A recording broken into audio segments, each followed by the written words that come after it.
Today, we're going to be looking at the most terrifying FNAF games that the community has ever made. Sit back and relax because these games will have the skin crawling on your back from just how disturbing they truly are. 2025 has been a crazy year for Five Nights at Freddy's fan games so far. We've had incredible titles such as Banshee, Five Nights at Frederick's, and Freddy's Reanimated. It's honestly incredible to see how much this community is thriving after 11 years of the original game's release. Somehow, people are still able to take the original concept and add new and unique experiences to it, and are somehow able to retell the same story in a way that's interesting every single time. It really goes to show just how much love this community has for the original source material. Today, we're going to be looking at one of the newest FNAF fan games to release, one that has built up a lot of hype and certainly lived up to it, with mechanics so unique that I've never seen before. So join me today as we dive into the twisted world of Locked at Freddy's. Locked at Freddy's begins with an opening cutscene. We introduce ourselves as Elliot Woods, and we begin to tell the story of the most terrorizing night of our entire lives, starting with us taking a job offer at Freddy Fazbear's as a security job. When we pull up to the building, we notice a purple car parked outside. Thinking nothing of it, we walk inside the building and get knocked out by a man in a bunny suit. Wake up. Oh shit! So this is about to be cool. Oh, what the fuck? What the fuck? We wake up inside of a springlock suit. By completing a quick time-based minigame, we escape certain death, only to realize the real amount of trouble we're actually in. The man who attacked us, presumably William Afton, begins talking to us through the intercom system. He tells us what we're in, and that if we can survive until 6 a.m., we might get, quote, something special. I'm hoping it's that rabbit deer. Oh, Jesus Christ. And with that, the night begins.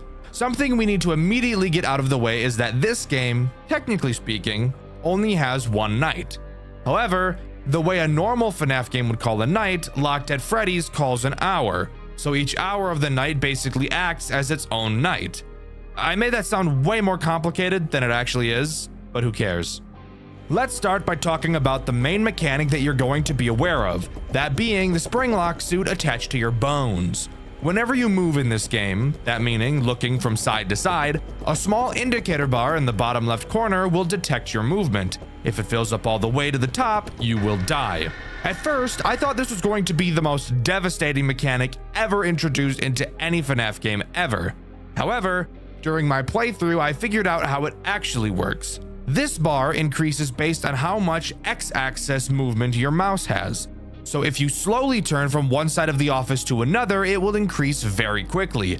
However, if you were to say, whip your mouse to one side of the screen really fast so that the screen has to catch up to your mouse's position, since you didn't move your mouse for very long, the bar will not increase very much at all. So this is definitely the route to go. Two more interesting mechanics that go along with this springlock suit. First, when you open the camera, the bar will pause wherever it's at. This means if your bar is halfway increased and you open the camera, even though your player isn't moving, the bar will not decrease like it usually does when you're not moving. And only once you pull the camera down will it begin to decrease. The final, pretty poopy mechanic this springlock suit brings takes place when you interact with the doors. The doors in this game work the same as the doors in FNAF 4. That being, you have to manually hold them closed. There is also a big lever next to the door you can pull to shine a light in the hall. Now, this final amazing and not ass-clenching mechanic has everything to do with interacting with these two very important pieces of the game. If you interact with either the light lever or the door itself whilst your movement bar is yellow, you will be entered into the springlock minigame from the beginning of the game, and if you fail it, you lose. Now, completing this minigame isn't difficult. What's so annoying about having to do it is knowing that if you're needing to close the door, you probably don't have time to sit and do a minigame. Is this mechanic cool? Yes, I think it is, but that doesn't stop it from making me want to ride a bike with no seat. Now, with that out of the way, we can actually talk about the first threat this game introduces. Bonnie. What? Oh god, oh god. Why is he wearing a hat? Who gave him the fucking hat? Oh my god, look at how fast that power goes down. Of course, he's probably the most basic character of the roster, but that's typically how he is. and that's just how we like him. I'm kind of breathable a little bit. Oh my god, dude. What's wrong with me?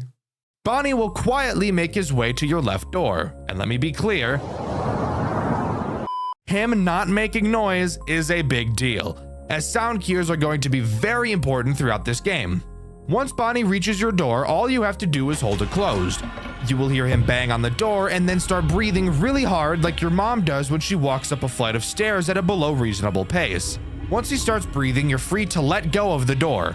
However, if you ever turn the light on while he's at the door breathing, you will get eviscerated. After completing 12 a.m., 1 a.m. will begin, because that's how time works. Insane that I have to explain this to you. During the chat with William, he explains how we're the second person to be in this game. When asked who the first is, William responds that his name was Michael, and that he's currently in the back room stuffed inside of a suit. Some of the most brutal stuff, let me tell you.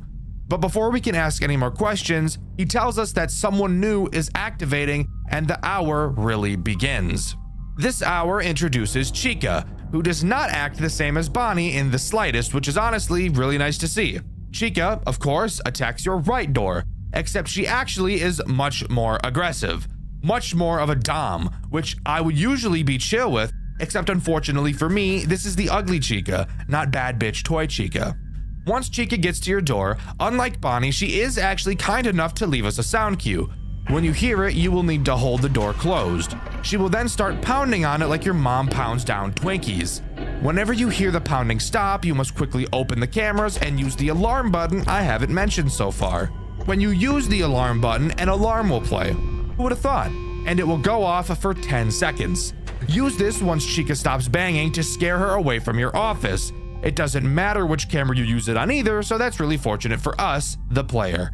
This game will eventually become pretty intense, and that will become more apparent once you notice how different each character really is.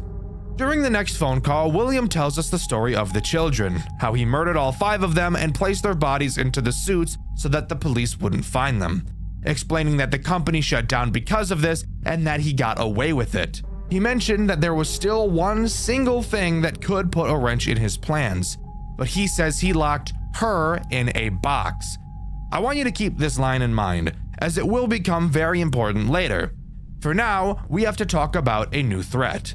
This new threat is Foxy, a character I honestly thought was going to be a whole lot worse than he actually was.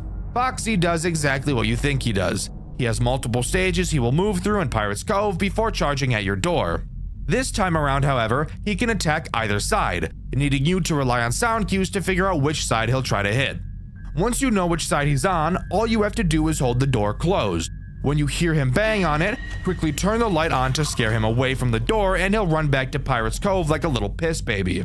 Something really good to note about Foxy is that he really doesn't demand your attention at all, and that was a surprise to me.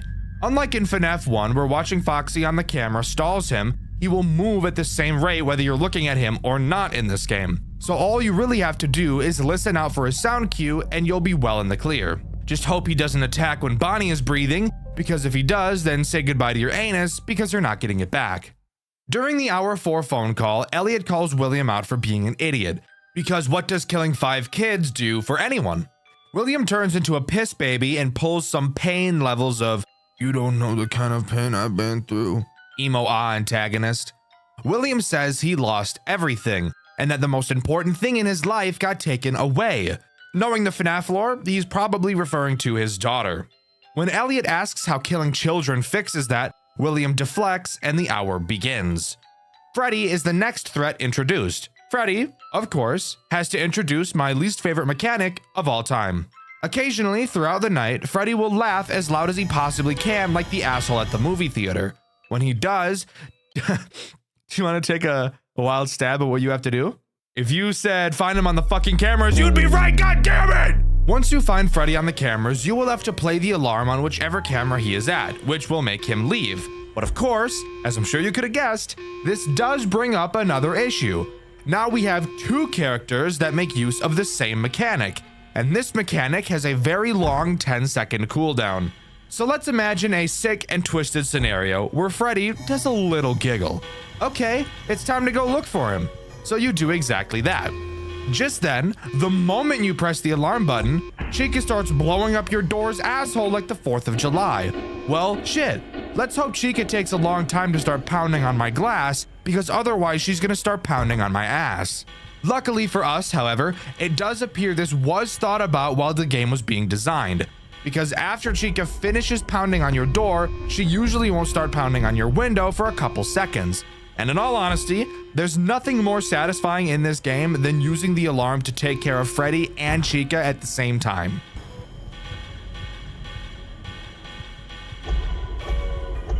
Two birds, one stone type shit. The 4 a.m. phone call has William turn into the Joker, talking about a brand new toy he's created in the workshop. Says he made it specifically for occasions like this. What could he be talking about, I hear you ask? Great question, dear, honest, innocent, and defenseless viewer. Allow me to answer that burning question for you. Going into the workshop where you can find the corpse of Michael, Chip will jump onto the camera. Literally, this motherfucker got hops. Kinda like your mom in the drive-thru at Taco Bell. Seriously, you tell her, vamos a Taco Bell y pidamos todo, and she starts hopping. You wanna take a solid guess as to what this guy introduces? If you said my second least favorite mechanic, ding ding ding, you'd be exactly right. Chip introduces a music box mechanic. If you're not winding it throughout the night, he'll insert his entire forearm inside of you. But Chip is an animal, and I know a lot of you guys are furries, so you might actually enjoy that. Freaks. You're all freaks. Freaks! During the hour 5 chat, we call William a bitch. We tell him he's hiding from us. And when we say that, he gets an idea that we're not going to be a huge fan of. Nothing new is added during this hour, except I just lied straight to your face. Within the first minute of the hour, you can hear a car pulling up outside of the building, and William himself enters. The fuck was that horn? Who's this car I'm hearing? Is he here? He's already here. The yellow rabbit can come from any side. Close the door and wait for it to leave. Every knock the door affects the spring locks. If you hear the sound of the wind-up toy, prepare for an attack. What? That's right. The final threat introduced is William himself in the spring lock costume, who, spoiler alert, is the guy that knocked us out at the beginning of the game. I know, crazy, hard to believe, right? So let's ask ourselves, is his mechanic going to be fun? Well, it's actually pretty unmemorable, honestly. William will make his way to either one of your doors at random. When he arrives, he will make a sound cue to let you know he's there. How kind! Once he's at your door, all you have to do is hold it closed and he'll give it that Chica treatment, pounding on it by slapping it with his big fat stupid balls. However, something a little bit different from Chica is that his big fat stupid balls are so powerful that they will actually cause your spring lock meter to increase every time he bangs on the door. And while sure, that may sound cool, but due to the fact that you won't be moving your mouse during this because it's sitting on the door holding it closed, it really only serves to look cool and make William feel intimidating way more than it serves to actually be a mechanic. But that's about it. Beat this night and you're home free. Oh wait. Shit. William, what are you doing here? Hey, buddy, stay back. You stink like shit. Hey, don't you take one more step. Hey, don't you do it. Now,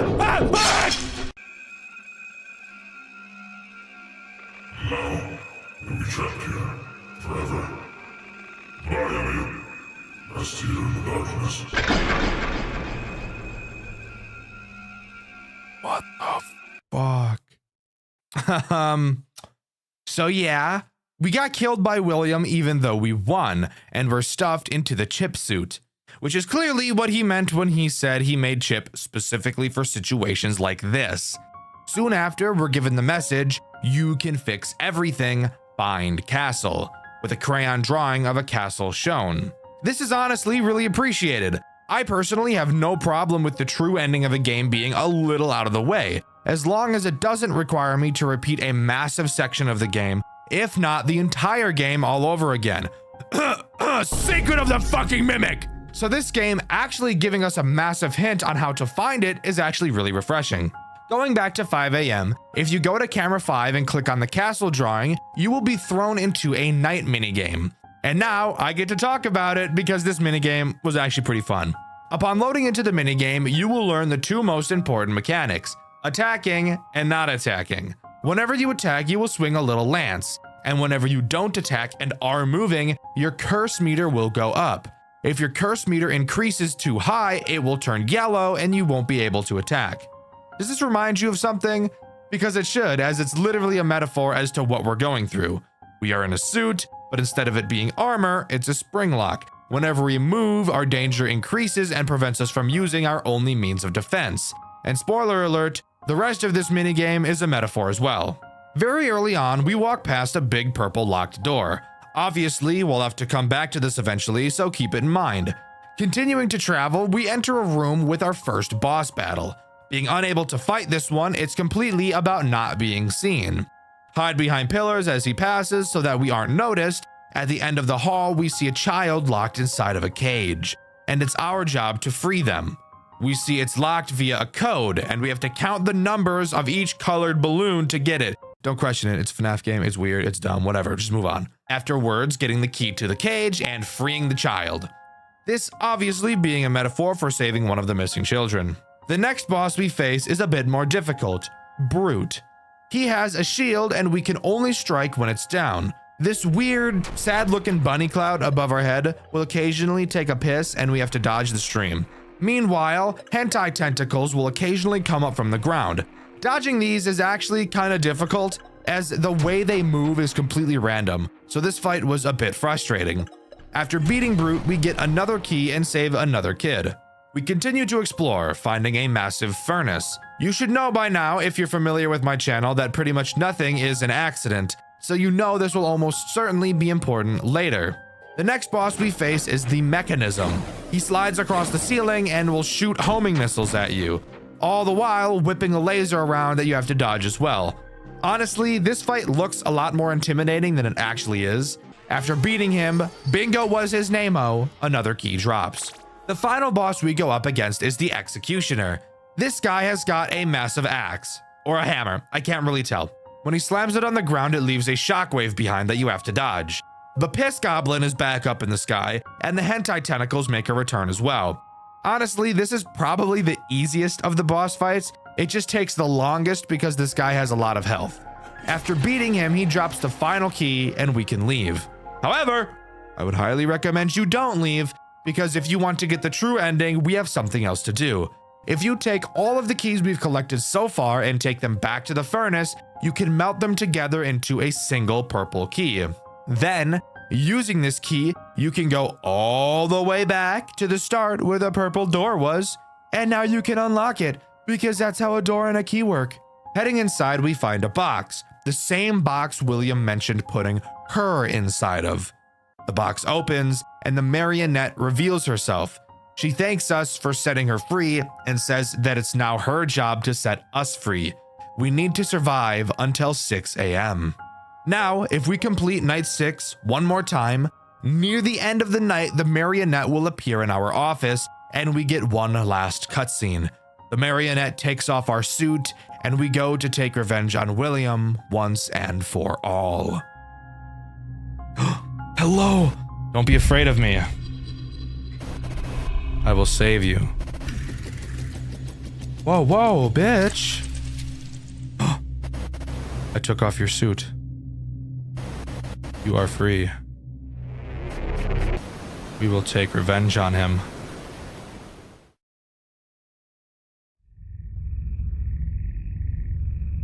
Oh. A secret room. What the heck, bro? Oh shit! Oh.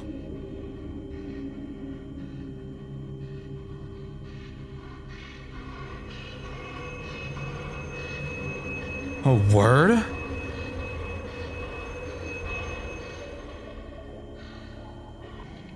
Oh, word.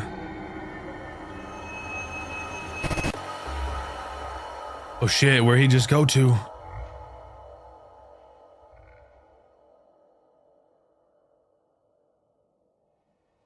All alone in the darkness. Oh, hello. Oh yeah, I'd be fucking shitting myself, bro. We are already here.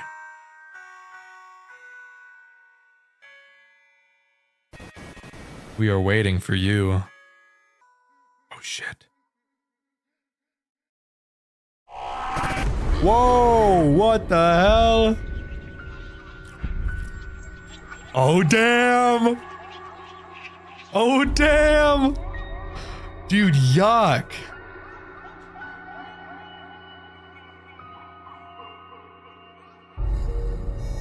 Oh shit, what the fuck? It's time to end this. A tag bucket of FNAF assemble type shit. Oh, it's spring locks.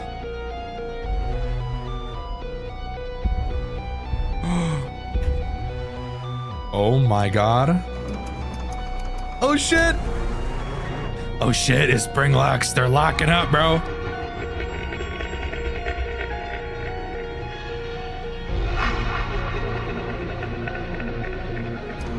Oh. Oh shit.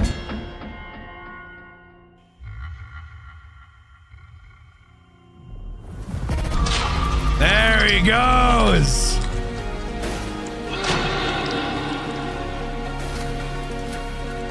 Holy fuck.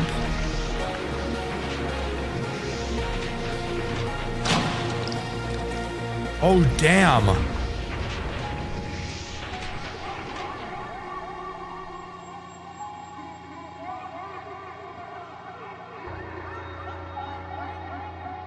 What the fuck? Hell yeah, shut his ass down, bro. Now you will be locked here.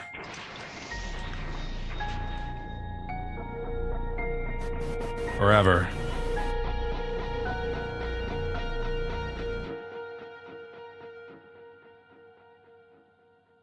What the fuck? And there we have it. An ending where we survive and all the kids can finally rest. Locked at Freddy's tells its story in a way that feels like a personal confession. A night one man survived and isn't entirely sure how. The whole thing is framed around Elliot Woods, a guy who moved to Hurricane and took the first job he could find because he needed money. And unfortunately for him, that job happened to be at Freddy Fazbear's Pizza, which is already a red flag in this universe.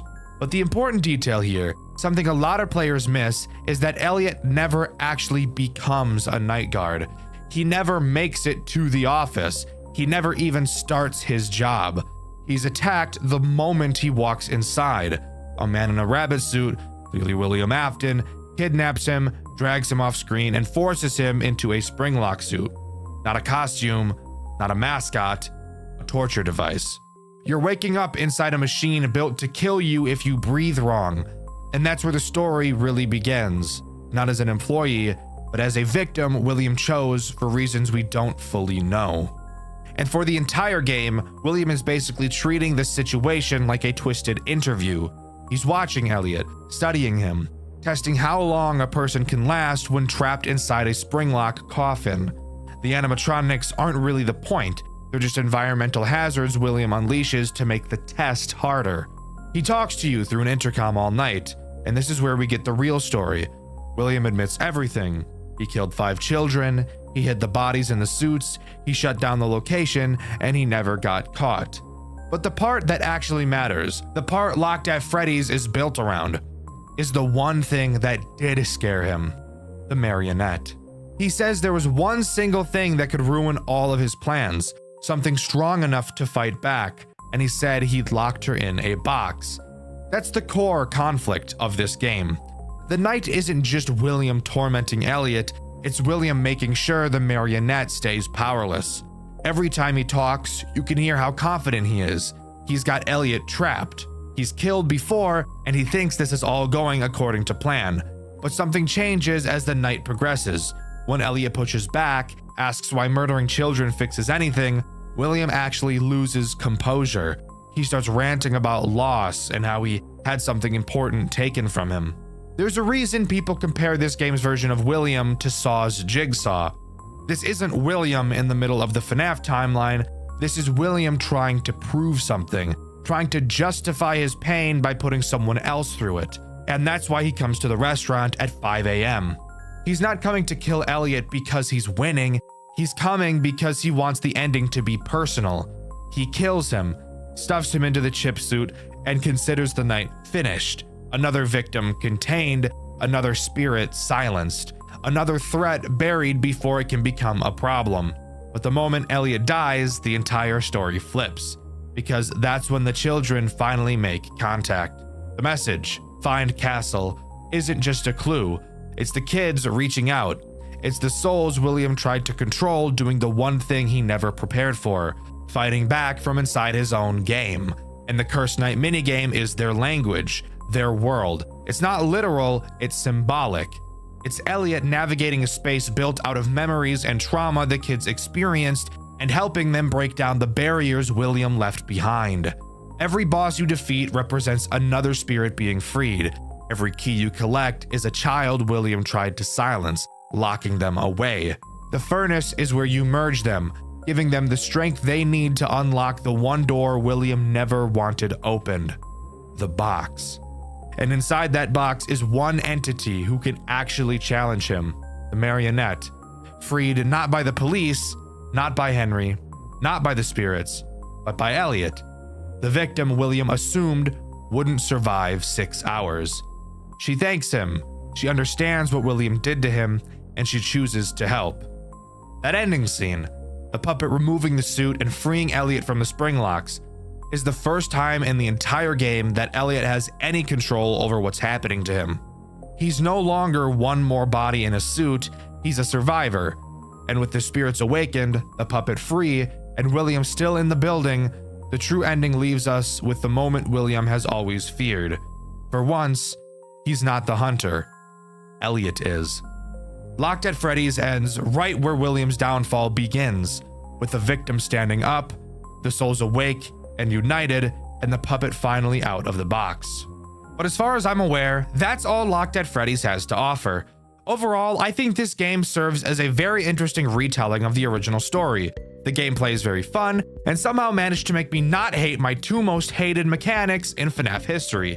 Everything in this game feels responsive yet restrictive in just the right way, and all of the characters work together perfectly in tandem with one another, something a lot of fan games just aren't capable of. I want you to think about the last time you've played a FNAF fan game that has introduced a mechanic you've never seen before. Maybe you think of Junior's deduction game mechanic. Maybe you think of Teelerland's upgrade system. Or maybe you dig really deep and think of One Night at Flumpty's 3 moving camera buttons. Whatever it may be, I'm sure you can agree that seeing a new mechanic is always interesting, and in my opinion is the most enjoyable part of playing FNAF games. I love exploring what people can come up with. Even if the new mechanics are frustrating, I still love them. The game we'll be covering today introduces a mechanic like nothing I've ever seen before. A game so obscure I'd never heard of it, and I'm willing to bet you've never heard of it either. The game we'll be covering today is After Hours at Cody's, a so far one-off FNAF fan game that introduces one of the most interesting game mechanics I've ever seen, while also telling one of the most gruesome and depraved stories I've ever witnessed. You're not going to want to miss what we have in store today, so let's dive into the world of After Hours at Cody's. Before each night, we get a small cutscene to show us a little bit of what we're getting into. In the Night 1 cutscene, we see a mysterious black figure cause one of the animatronics to awaken. And I'm not gonna lie, the animatronic that wakes up is a bit of a bad bitch, I'm not gonna lie to you. But with that, we do start Night 1. Night 1 obviously introduces one threat. But before we can start talking about that threat, we need to talk about the mechanic in this game that makes it so unique: the cameras. Taking a look at them, you'll notice that there's a long bar in the center of the map with one small section of it being red and a small rectangle quickly moving back and forth across it. If you haven't figured out what these cameras are about to do yet, then let me tell you. When you switch cameras, you will need to time the camera switch up with when the small moving rectangle is inside of the red bar. If you mistime it, then the camera you clicked on will load very slowly. And this is a very fast-paced game. If you time it properly, the camera will load almost instantly. This is such an interesting mechanic that I originally thought I was going to hate. But it's because of this mechanic that I've actually put After Hours at Cody's in my top 5 favorite FNAF fan games of all time. But the timing doesn't only relate to how fast your cameras load. If that was all it did, then this mechanic would be pretty lackluster overall. It also plays a much more integral role with a core mechanic of the game: the power. Your power drains pretty quickly in this game. However, there is a way to recharge it. And unlike in most FNAF games where you can recharge power, it's surprisingly not done by holding down a fucking button like a music box. Thank dick. This time around, it's also tied to the timing mechanic in the cameras. Every time you properly time a camera switch, a small battery multiplier will increase by 1 at the bottom of the camera. The higher that multiplier is, the more power will increase, with a maximum multiplier of 30. However, if you don't properly time a switch fast enough, then the multiplier will start to quickly decrease. So constantly switching cameras is a must. I think this is easily one of the most unique mechanics I've ever seen. It adds a level of skill that most other FNAF games just don't have. Most FNAF games' skill ceilings are marked by your reflexes. This one is marked by your rhythm, and I think that's awesome. But anyways, onto the threat this night introduces: Bad Bitch Bella. Or as this game calls her, Bella the Beaver. I think my name is a little bit better though, personally. Bad Bitch Bella has a very simple motive: walk to your office, put a collar on you, and walk you like a dog. You guys can feel free to defend yourself from her, which I will explain how to do in a moment, but I for one will already be on my hands and knees by the time she enters the office. She will try to enter your office through camera 5 or your right door. In camera 5, she'll have 2 stages. One where she's far away from the camera, and another where she's much closer. Once she moves to her second phase, you will have to use your camera's alarm system, which, lucky us, is also tied to the timing mechanic. When you press the alarm button, if you don't time it with the red bar, the audio will not play and you'll have to wait for your alarm to charge back up. When you use the alarm on Bad Bitch Bella, she will look at the camera. When she does, all you have to do is close your door, and eventually she will go back to the stage. If you don't use the alarm on her, she will pound on your door and drain a lot of power before leaving, and then Operation Walk You Like a Dog will be set in motion. Very easy character to explain 2 very important mechanics in this game. I think After Hours at Cody's Night 1 is a great example of properly introducing your game's core mechanics in a way that isn't confusing or overwhelming. Plus, you made the character really hot for no reason at all. This is a children's establishment. Why are the characters hot? That's something I'll never be able to wrap my head around. Now, how do we actually complete the night? Surviving until 6 a.m., Dxtr? You fucking retard? Whoa. Hey now. The people in my comments don't like it when you say that word. Do better, retard.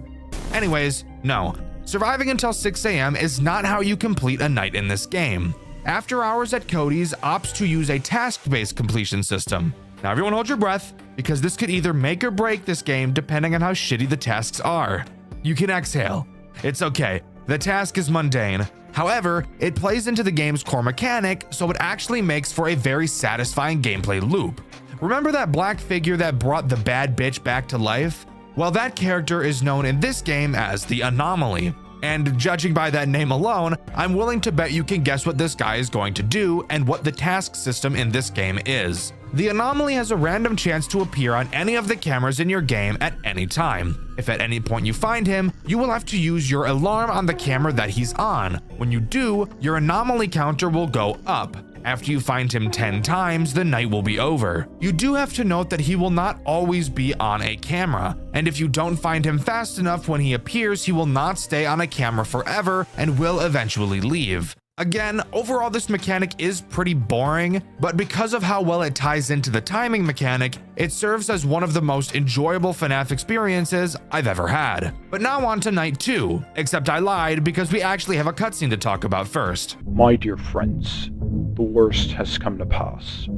As many of you may already know, my brother, Darren, has not been found since his disappearance earlier this year. He meant the world to me, as I'm sure he did to plenty of you too. His astounding creativity and infallible craftsmanship became the source of so so many wonderful memories for children all across the country. These moments we shared will remain evergreen to me for as long as I live. Before I continue, though, I'd like to show you this. A child at Cody's gave this to me once when I was visiting the restaurant. Wonderful, isn't it? This creativity we inspire. As it pains me to say, I do understand the suspicion people may have had toward me in the months following my brother's disappearance. But please, I urge you all to understand how these events have weighed heavy on me. He was my family too. The threats I've received since then caused me to think about my place in all this. I know I may not have been the most communicative or involved between the two of us, but I still did hold so much love for the work we did together. All this is to say that I will be stepping down as proprietor of Cody & Co. I've had a long and fulfilling career, and I only hope that the kindness I've shown will continue to reflect on the company as I look forward to finding someone new to handle the reins. But until then, I hope only to leave this company in a better state than it currently remains. If my being a part of this only serves to obstruct the joy and wonder that my brother and I wish to impart, then perhaps it is best if I step down and let the magic live on without me. Thank you for everything. I genuinely had a wonderful time. So, we have two brothers that started this company together, and one of them tragically died. Now, I'm no FNAF expert. Okay, maybe I am a little. I think we're all smart enough to know that the pain in this guy's voice is definitely a little bit sussy. I'm not pointing any fingers here, but if it comes out that his brother is the one who killed him, I would not be surprised in the slightest. Anyways, on to night 2. By the way, if you were curious as to how this game explains the anomaly, well, the phone guy blatantly tells us that we're ghost hunting. Everyone that works in this building knows about this thing and what it can do, and we were more so hired to remove it. If I signed up for a night watch job and got told that, I would walk out of that building before the poor bastard could even hang up. Night 2 introduces one new threat, Morris, who also introduces the last major mechanic this game has to talk about, the curtain behind you. I haven't actually mentioned it so far, but yes, you can turn around in your office to find a curtain. It vaguely reminds me of the curtain from those nights at Rachel's. However, this game isn't mind-numbingly boring like that one is. Morris will slowly creep out from behind the curtains throughout the night. Occasionally, you'll have to turn around and force him back. However, unlike most curtain mechanics like this, it isn't just pulling them closed or holding your light on it. After Hours at Cody's needs to get a little bit quirky. Introducing probably the most frustrating mechanic in the entire game. Next to the curtains, you'll see 4 buttons. Each button has a color. You might be thinking, Dexter, I'm looking at them and not a single one of them has a color. Well, you see, dear viewer, that's what I thought too. However, no, they do indeed have a color. You just can't see which color each button is until you press it, which I think is very stupid. Morris has 5 phases before jump scaring you. The first phase is the phase you'll mostly see him in. All you'll be able to see is his nose. This is the furthest back that he can be, so if he looks like this, you're all good. The next 4 phases each correspond to one of those buttons. So depending on how close he is to ganking you, you will have to select the correct colored button and then flash your light on him to make him go back to phase 1. What do the buttons mixed with the flashlight have to do with sending him back? I really have no idea. And in all honesty, I think this is easily the weakest part of the entire game. But that's not where my frustration with Morris ends. No, not at all. Believe it or not, turning around in your office can be a frustrating experience for literally no reason whatsoever. How, you might be asking? Well, I'd be more than happy to explain it to you. Let's say you're facing towards your doors. Bad bitch Bella is at your door, so for now, the door is closed. While this door is closed, apparently Beth, the name of our player, gets fucking glued to the goddamn ground and is unable to move an inch. Because if either one of your doors are closed, you will be unable to turn around to check on Morris. How does this make any sense at all? It literally fucking doesn't. And that's not all. It gets even more frustrating. Let's imagine you're facing Morris. You press a button and flash your light to send him back. Now it's time to turn around and start filling up our power in the camera again. But uh-oh, fucker! You forgot to press the button you already fucking pressed. Because if any of the buttons are currently toggled on, you can't turn around. Why? Who the fuck knows? I love this game a lot, but holy shit, this is one of the most retarded things I've ever seen. It doesn't make any sense at all. Well, whatever. It's frustrating. It's stupid, but I didn't let it ruin my experience with the rest of this amazing game. Speaking of, let's move on to the post-night 2 cutscene.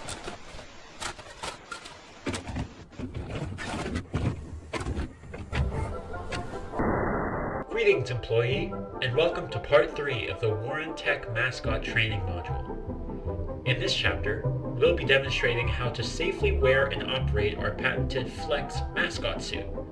To begin the process, locate the 4 winding ports present on each of the character's limbs. Use your company-issued War Wrench to turn counterclockwise and disengage the mascot's enhanced performance mode.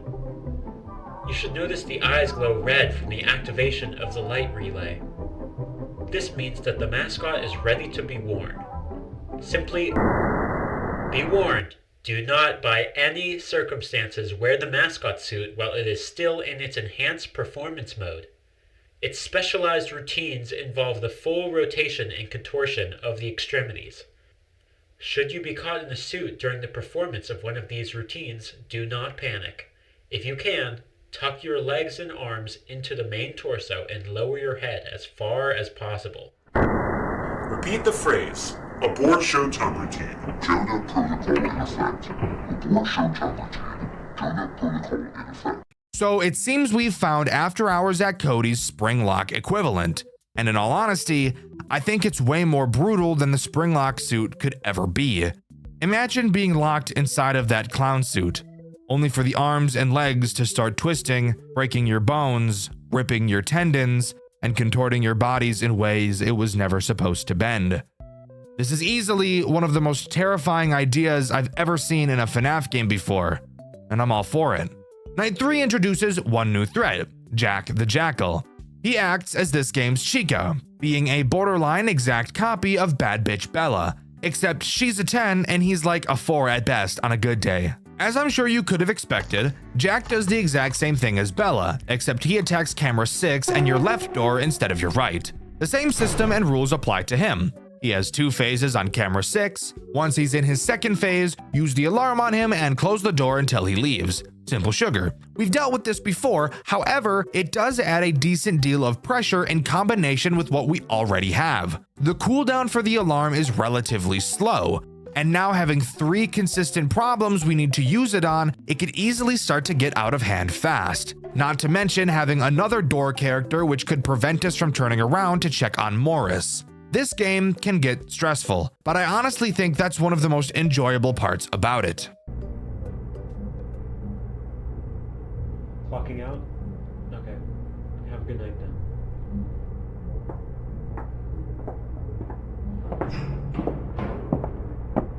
Hey, Lonnie, mind if I talk to you about something? Oh, of course. I was just about to finish up here. What's on your mind? So, I've been going over the company's financial statements to help allocate the budget for next year.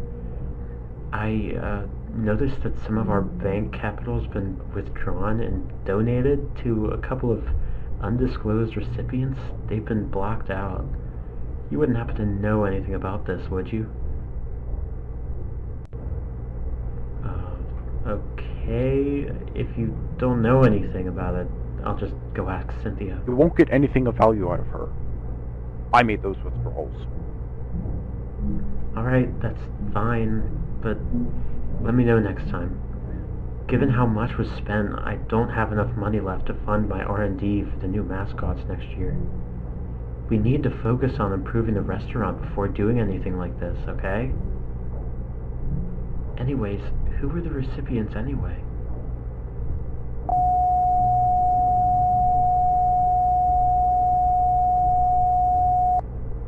You're joking, Lonnie. Tell me you're joking. Quite the opposite, I'm afraid. Unbelievable. Unbelievable. And after all that shit about dedicating yourself to the betterment of the company, to promise a business that would never do anything to harm its audience again, you pulled this on me? Look, calm down. I can explain. No, you can't explain shit.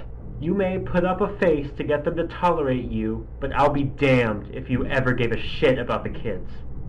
I'm the one working my ass off out there to cover for your mistakes. I said calm down!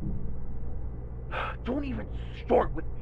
Your pitiful self-righteousness is pathetic. Do you not remember the hole I dug you out of? You owe every part of the success to me. I made this company, and I made you. Don't try to push superiority onto me when you're the one who crawled to me, begging for my help all those years ago. What I do with my company's funds is none of your business. Do what is asked of you before I decide you're no longer needed.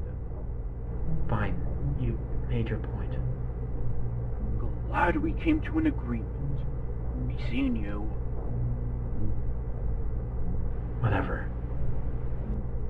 So, the brother Lonnie, who we heard in the Night 1 cutscene, has been spending company money on something shady. The exact contents have been redacted, but judging from Daryl's reaction, it's not good news. We also have a pretty big argument about money here. And if we're still rolling with my theory that Lonnie had something to do with Daryl's death, money is one of the most common reasons for murder. Again, not necessarily pointing any fingers. Okay, that's a lie. Yes, I am. There's no way in fuck Lonnie isn't the reason Daryl died, but I guess only time will tell. Night 4 introduces the main attraction himself, Cody. Really shitty name, by the way. The only Cody I like is this gay guy who wears a lot of blue and has some yellow ass teeth. Anyways, onto what Cody from the game does. Cody's main goal in this game is to absolutely rail your power supply. There are 2 cameras which have breaker boxes in them. They must be female because Cody really wants to break their boxes with his big fat patty whacker double-decker robo dig. When he's in either of these cameras, he'll have 2 phases. One where he's just kind of chilling there, and the other where he's having intercourse with said breaker box. When you see him doing his thing with his big fat patty whacker double-decker robo dick, use the alarm on his camera to scare him away. If you don't, obviously your power is going to disintegrate like the cells on my testicles when I accidentally place them on the stove.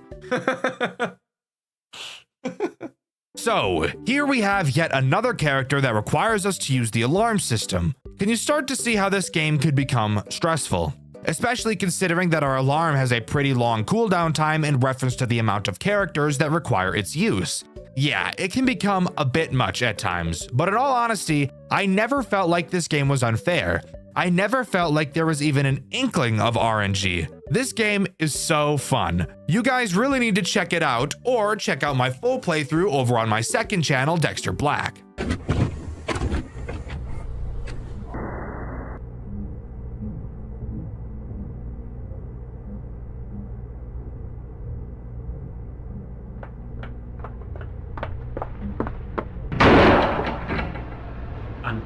I'm done. Just what is the meaning of this? I can't keep covering your ass. I've just about had it. I've been trying to keep the magic alive for years at this point, but everything you've done has just thrown a wrench in every plan I've had. Every single time I was at the cusp of making something good for our audience, you've pulled the rug out from under my feet. Whatever, I know your heart was never really in it. Hell, we both know that neither of us would be here if it weren't for my mascots. Do I need to remind you of the last time we've had this conversation? No, because I've been thinking about what you said. Sure, you helped me out of a dark place, but I'm sure as goddamn hell you only ever did it to leech off my talent, knowing full well you couldn't produce a fraction of what we've accomplished here on your own. Just get to the point. You're wasting my time. I've had Cynthia pull our financial statements from the last 2 years. Don't even think about going after her when this is done, because she's made up her mind to leave long ago. I have the contacts of every news outlet in the state, ready to publish the uncensored documents at a moment's notice. What? Are you dense? Don't you realize that this is gonna spell the end of you too? I do. Besides, however this turns out sure as hell beats trying to steer a ship that's been sinking for years now. So I'm gonna give you 2 options. Walk away now and forsake your every stake in this company, or take the fall with me and lose everything anyway. You belligerent, unthinking fool! You really haven't changed at all, have you? Still the over-emotional disaster of a child you've been since we were kids. God, it's no wonder Mom and Dad gave up on you so damn easily. You know what? Do your worst. You won't get anything out of me. Then I guess you made your choice. God damn it, Doria, get back here! This isn't something you just decide! I've told you, my name is Daryl. Goodbye, Lonnie. No, this can't be happening.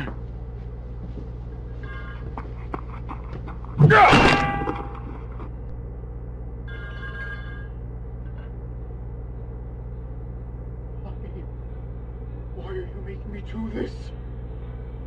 Tisk, tisk, tisk. Well. Looky what we have here. Exactly as I suspected. Lonnie killed his brother. Sure, Daryl was gonna bring the entire company to its knees, but to be fair, it was entirely Lonnie's fault. I also want to use this cutscene to bring up a problem I have with some FNAF fan games. Voice acting can really make or break an impactful scene in a game. You really need to be able to get an actor or actress who can really bring that energy that the role needs to tell its story. Lonnie's voice acting is bad, and it really shows in this Night 4 cutscene.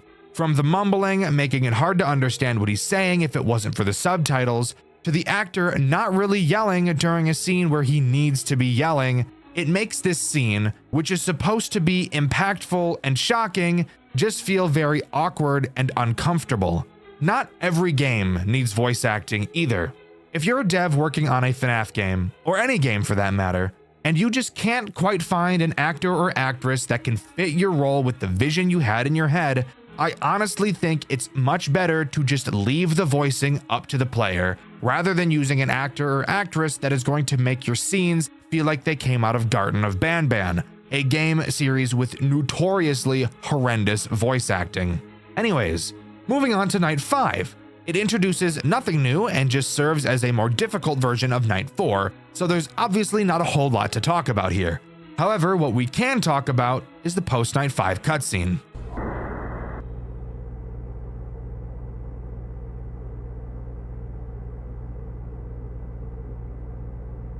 Hello? Oh, hello?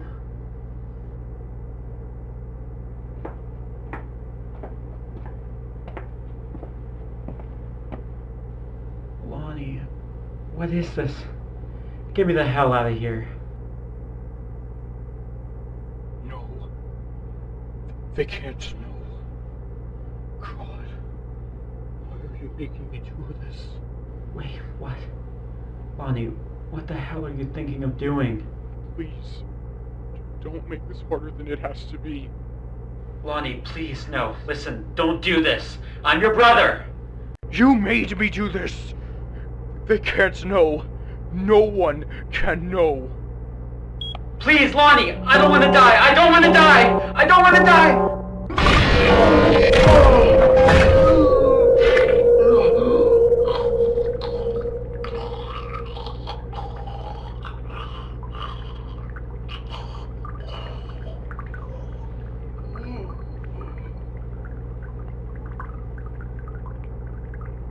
Now, no one will know. I'm sorry, Daryl. So, Daryl was killed via the Flex clown suit, this game's springlocks. It's not often you see someone other than the villain in a FNAF game fall to one of these traps. I was definitely shocked when I first saw this, and you can see my reaction to it over on my second channel, Dxtr Black. Truly one of the most brutal death scenes I've ever seen come out of a FNAF game, except this time around, it didn't happen to someone we wanted it to happen to. Night 6 introduces this game's final 2 threats, and one of them is obviously the clown, Klaus, acting as this game's boss fight night. Klaus acts as every character we've seen so far, and that includes the anomaly. Klaus can attack both of your doors, can try to break your breaker boxes with his big fat patty whacker double-decker robo dick, and is the anomaly you have to find. Namely, if his eyes are glowing, that's how you know to play the alarm. Do this 10 times and the night is over. But what about Morris? It's stated in the phone call that Klaus destroyed all of the animatronics. What about a Morris mechanic? Well, Morris is replaced by this night's second new threat, Shadow Cody, who is a much faster version of Morris. If you thought you had to check on Morris a lot, you have to check on Shadow Cody a fuck ton more. This night is intense. Klaus is fast. He will be moving around your cameras, attacking you very quickly. And in addition to the incredibly aggressive Shadow Cody, it really serves to test the limits of your skills and your timings, easily being one of my favorite nights in this entire game, and being one of, if not my favorite boss fight night in any FNAF game I've ever played.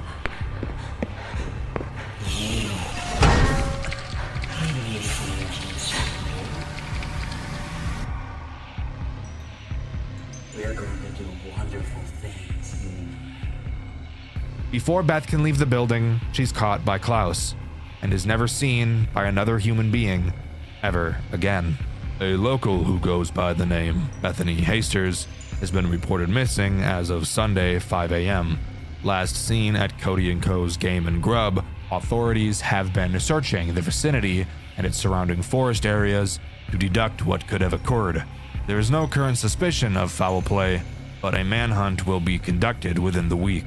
Authorities state to have found her place of work in disarray, sparking suspicions of the suspect being inebriated or the like. In addition to this, the robot entertainers of the restaurant were found completely disassembled and damaged beyond repair.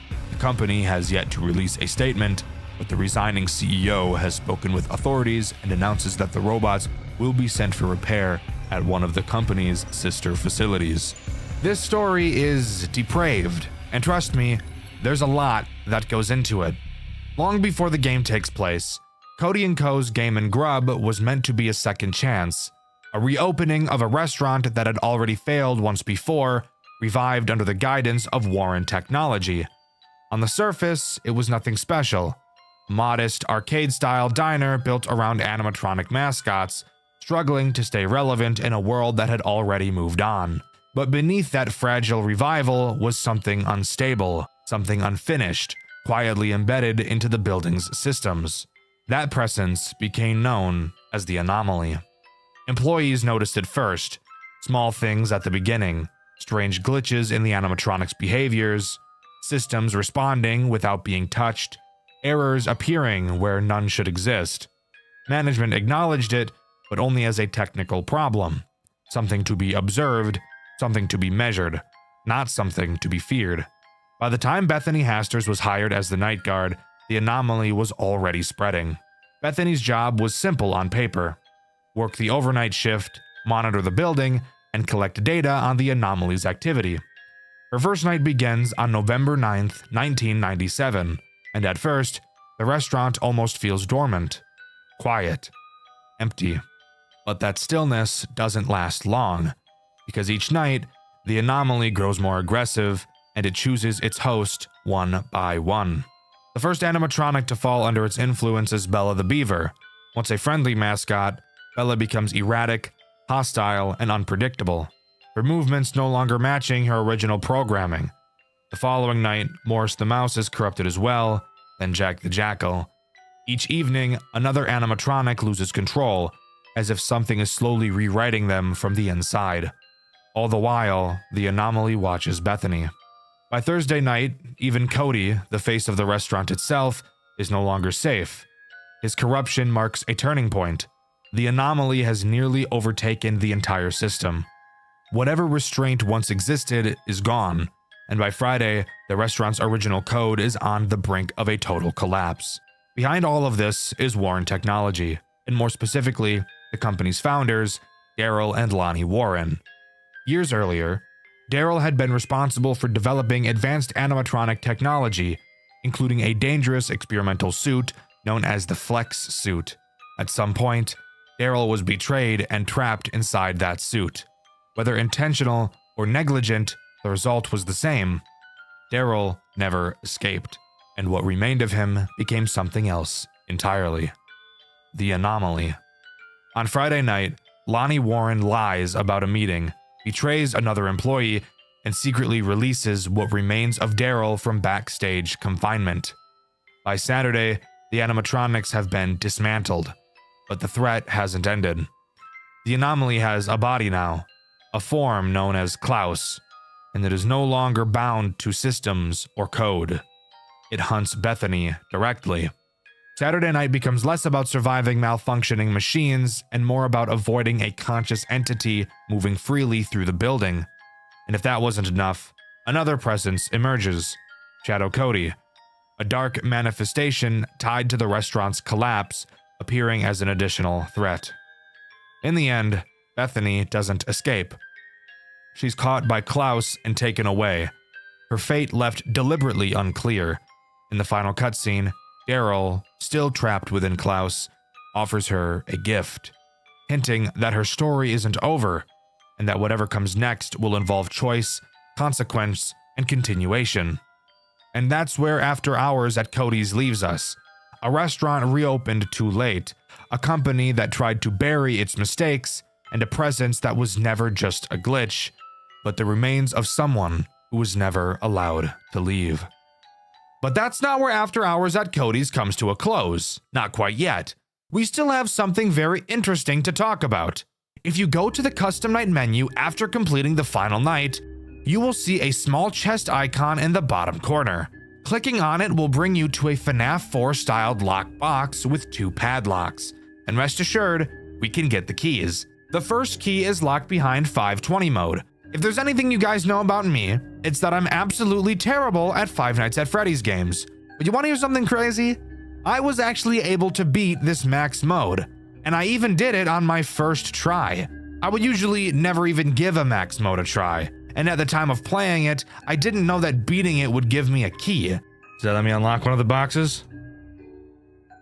Oh my god, it did! So the fact that I played it and beat it goes to show just how much I enjoyed this game, and I really think you guys will too. But what about the second key? Well, you get it by completing this game's second max mode, 220 mode with Klaus and Shadow Cody, which yes, I also beat, and yes, I also beat on my first try. I don't think this game is necessarily very difficult by any means, but I am still very proud of myself for actually doing it. And watching me play it over on my second channel, Dxtr Black, makes me look like I'm a lot better at these types of games than I really am. After completing both max modes, we can take the keys and unlock the box to find a very menacing looking character whose eyes turn on, a teaser for what will undoubtedly be a second game, and I believe that this character we see here is Bethany. But only time will tell. One last thing I want to talk about is something you can find in the extras menu. If you scroll through the characters until you find Klaus and hover over his face, you will see what I believe to be the rotting, decompiling corpse of Daryl. Truly one of the most disturbing images I've ever seen in a FNAF game. And with that, that's all After Hours at Cody's has to offer.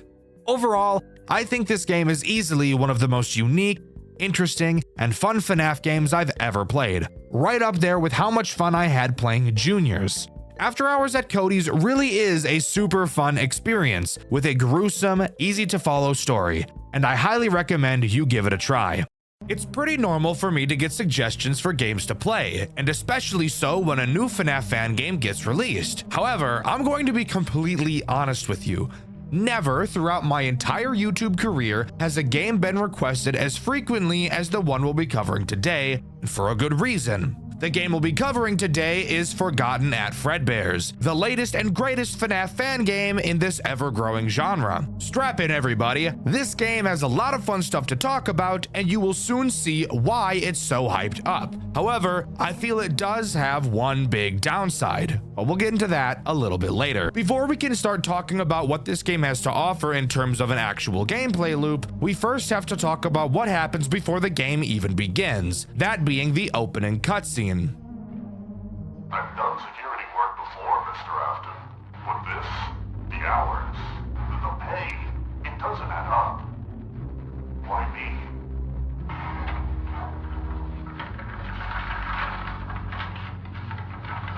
You are reliable, John. That's all I need. A reliable man who does his job. The previous night guards will tell you everything you need to know. Do not concern yourself with the rest. You always knew how to cover your tracks, didn't you, William? But I know what you've done. I've always known. It's not revenge. It's justice. Justice for her.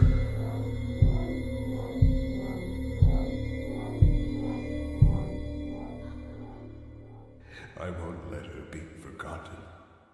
Alright, so already we've got a lot to unpack. To start, I'm assuming that we'll be playing as the guy William was talking to, John. William is hiring a new guard, but as you can already tell by the sinister look on his face, he clearly has some ulterior motives. Henry is pretty pissed, and should be. William did kill his daughter after all, but I wonder if there's any proof of that murder actually happening.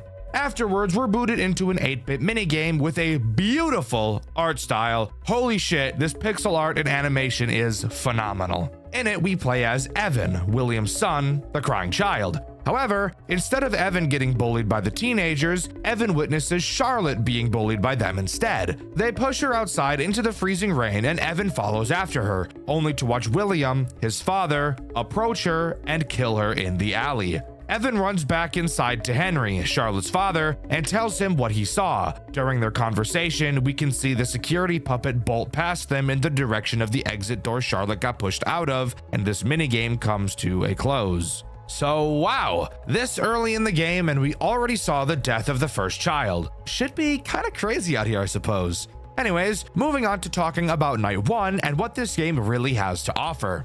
The first thing I want to point out is how beautiful this game looks, especially when it comes to lighting. The designers of this game absolutely nailed the atmosphere of this game, and trust me, it only gets better the further down the rabbit hole we fall. The controls of this game are really a masterpiece, I can't lie. In my FNAF Rewritten 87 video, I mentioned how much I hated the way the mouse controlled, and how it was probably my biggest issue with the game. I cannot make the same complaint about Forgotten at Fredbears. This just might be the most satisfying and responsive mouse controls I've ever felt while playing a FNAF game before. You wouldn't think you'd really notice a difference between FNAF games, but when you play as many as I do, it will be something you pick up on really quickly, and I really appreciate the devs of this game for nailing this so perfectly. Anyways, what about the tools at our disposal? Well, this game keeps it pretty simple. In our office, we have 2 entrances, I think. I know the door to our left is an entrance, but I'm also pretty sure that this big blurry thing in front of us is also a door. And this is corroborated by the way the camera map is set up as well. You can walk up to the door on your left, but just doing so will make it seem like it doesn't do anything at all. It will become very apparent what this door does once we start talking about one of the threats this night introduces. Of course, this game also has a camera system, as I already mentioned, and it comes equipped with several speakers to play music over. I'm sure you can guess where this is going. Before we start talking about threats, I think we should talk about this night's phone call and why I feel it's so weird. There are actually 2 phone guys, and each of their names are Joe, referring to themselves as Joe A and Joe M. They mention what we'll be doing throughout the night, but who cares about that? They also mention the disappearance of Charlotte and how it affected Henry. Apparently, now he's just hiding out in the basement. The Joes said they snuck into the basement to see him, but were caught and thrown onto the day shift, which is why we're on the night shift now. Very, very interesting and intriguing stuff. And if we don't figure out what's down there, I think I might tear my foreskin off. I think I should also make it clear that Henry is under the impression that William is on the night shift, so it appears William hiring us is a type of cover-up for something. Maybe that's why he looked so sinister. So, time to talk about the 2 threats this night introduces. To begin, we'll talk about Spring Bonnie. Another quick thing I want to mention is the character designs these animatronics have. They all look super sleek, but Jesus Christ, are they uncanny and terrifying looking. If I were a kid coming to these restaurants, I don't think I'd ever want to come back. These things are scary as fuck. Anyways, what does Spring Bonnie do? Well, he makes use of that left door I mentioned earlier. He will make his way around the cameras and to said door. He will then literally push it open. And I think you'll enjoy watching what you have to do for yourself next. Oh my God.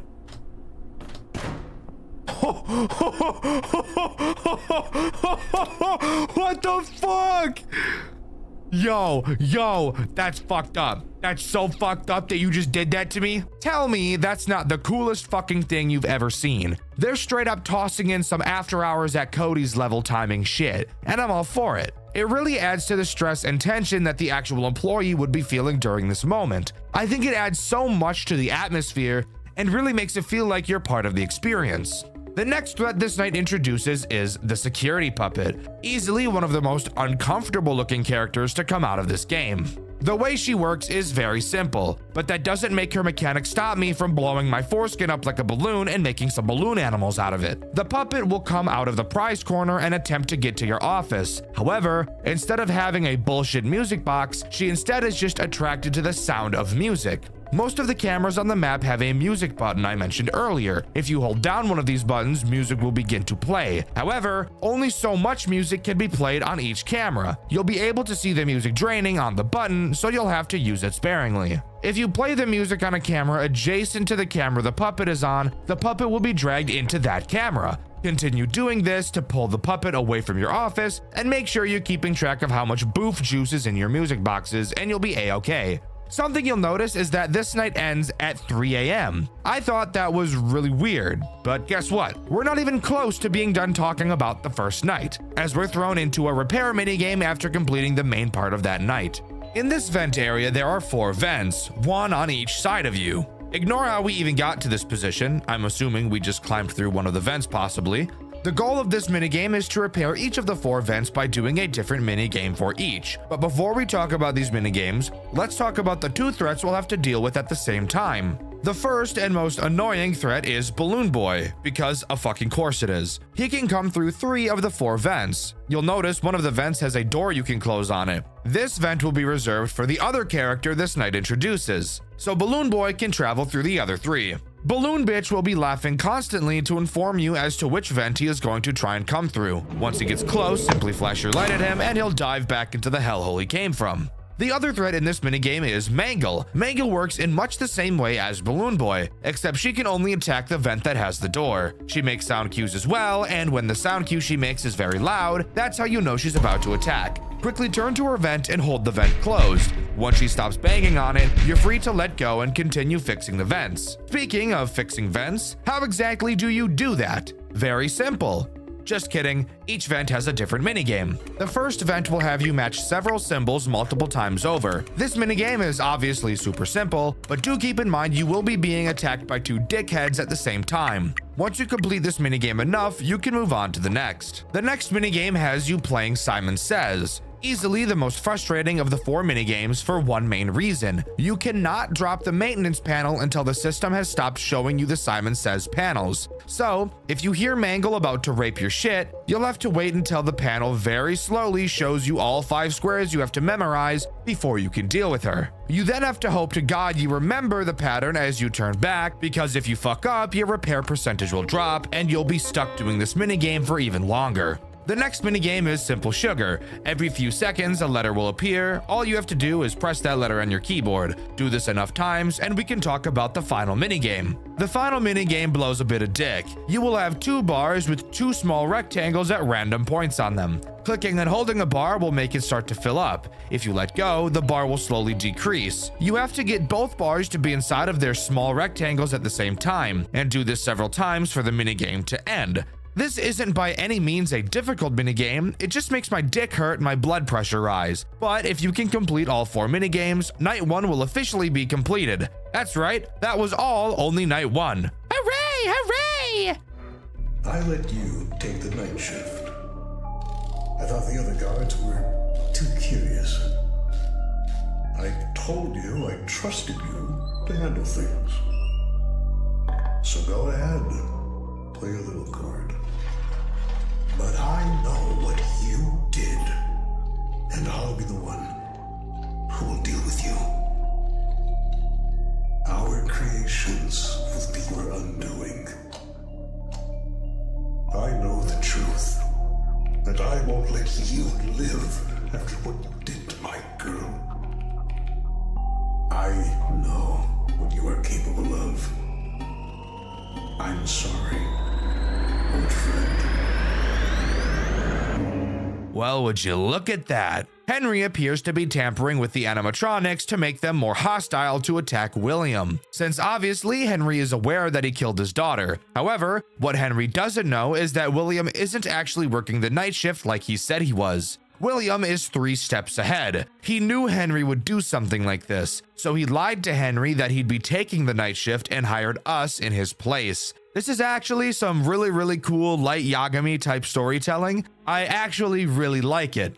Now, moving on to Night 2, we have the night segment to talk about, and the new threat that this night introduces. The little whiny, annoying bitch himself, Balloon Boy. Balloon Boy's mechanics are honestly pretty simple. You just need to have some decent reaction time. Balloon Boy will move around the cameras at complete random, so tracking him just doesn't even matter at all. At random times, he will enter one of your 2 vents. A very loud, obvious sound cue will play when he does so. A few seconds after you hear the sound cue, he will drop down from any of the 2 vents on your office ceiling. All you have to do is click whichever vent he's in, but you do have to be very fast since you will not have a lot of time to click on him. Once you click him, he'll crawl back into the vent like the disgusting little fucking nematode he is, and then his cycle will repeat. In all honesty, I like Balloon Boy's mechanic. Reaction-based mechanics are always something I'll favor since it's just something I feel I'm better at. However, I do have a complaint with the response of this mechanic. Let's use Spring Bonnie as an example.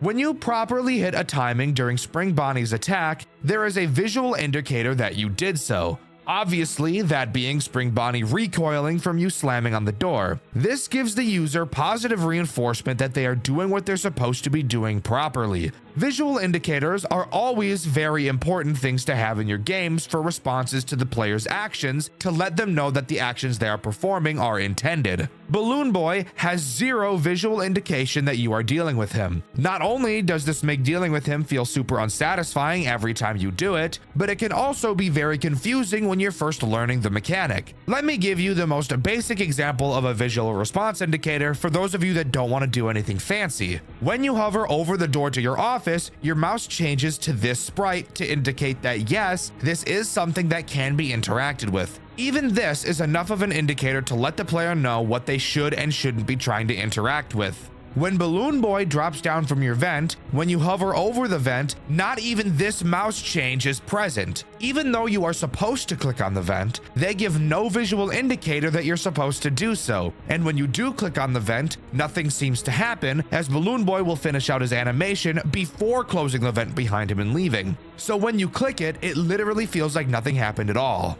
Is this a nitpick? Of course it is. However, I feel it's these little details that matter the most. When small things like UI and visual indicators are done properly, you won't even realize they're done properly at all, but you will realize when they're done poorly.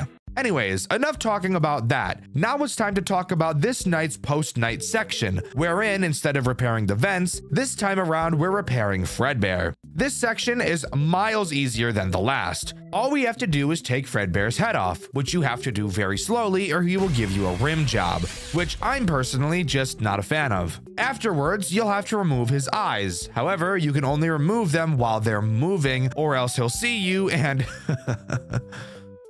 Playing your butt like a sandbox. After that, get replacement eyes and put them and his head back on. Next, open his chest and do an Among Us wire and electrical task on his back. They even put symbols for all my other brothers who are colorblind, which I really appreciate. Put his chest back on and there's only one thing left to do. Run some diagnostics like we're Dr. House. Spoiler alert, it's not lupus. These are kind of like the salvage mini games from Pizzeria Simulator. You'll have to play some sounds that correlate to each of Fredbear's body parts. If at any point he starts twitching like a drug addict, stop holding the button, or he'll hold your butt and squeeze way too hard for your liking. After you finish that, night 2 is complete and we move on to night 3, but not before seeing something a little interesting on our screen. Oh shit, we got a crying bitch, dude. Get your ass up. Yeah, that's right. Get your ass up. He's home again. Did you hear the door, Evan? You saw her, didn't you? Charlie, bleeding. I didn't mean to see. I just wanted to check up on her. But you did see. You saw what he really is. He wears a smile in the daylight, but you know. You didn't forget. I don't want to remember. Too late. You know what happened to your sister, Evan? She's at Mom's. She's just visiting. No, she's not. Do you really think you're safe here with him? Lie still tonight. Don't speak. For next time, he'll open the door. No. Please don't be him. Oh. Evan, there you are, bud. Wanted to check on you. Your birthday's coming up. Got something really special planned. Yeah, sure. Thanks. Been quiet lately. Everything okay? Just tired. Alright. Get some rest then. He's lying. You saw it. Charlotte. The alley. His hands. Henry's gone. We don't know why. You can't let him get away with this, Evan. Stop. Stop talking. You remember. And he can't know that. Ooh, shit. Night 3 only introduces one new threat, and I honestly don't feel like they're that much of an issue. But before we talk about that new threat, we need to talk about the insane phone call we got to hear. Joe A mentions that Henry was working on something that would make the animatronics be able to be controlled remotely, and they heard about it right after we noticed that Fredbear was tampered with, which was seen at the end of the post-Night 2 repair section. When Joe A mentions this, Joe M gets incredibly angry, and we hear the following crash out of epic proportions. Joe! What the hell are you going on about? That's enough! Focus on the job, not on things that don't concern us. Right. Sorry about that. I don't know. With Henry still missing and all, it kind of makes you wonder, like, what was he really up to? And there's the new Freddy Fazbear's Pizza opening up later this year. Joe, I said that's enough! We're not here to talk about that. Stick to the script. We're here to help him survive, not gossip like old ladies. Or do you want him to end up like the others? No, of course not. I just... So, clearly they both are aware of something we're not. And from this point forward, Joe M is going to be a character I'm not a super big fan of in the slightest. But we can talk more about Joe M later. For now, let's talk about the new threat this night introduces. That new threat being Foxy, which turns out it was not Mangle in the vent, it was just Foxy, but he was all mangled. So it was basically fucking Mangle.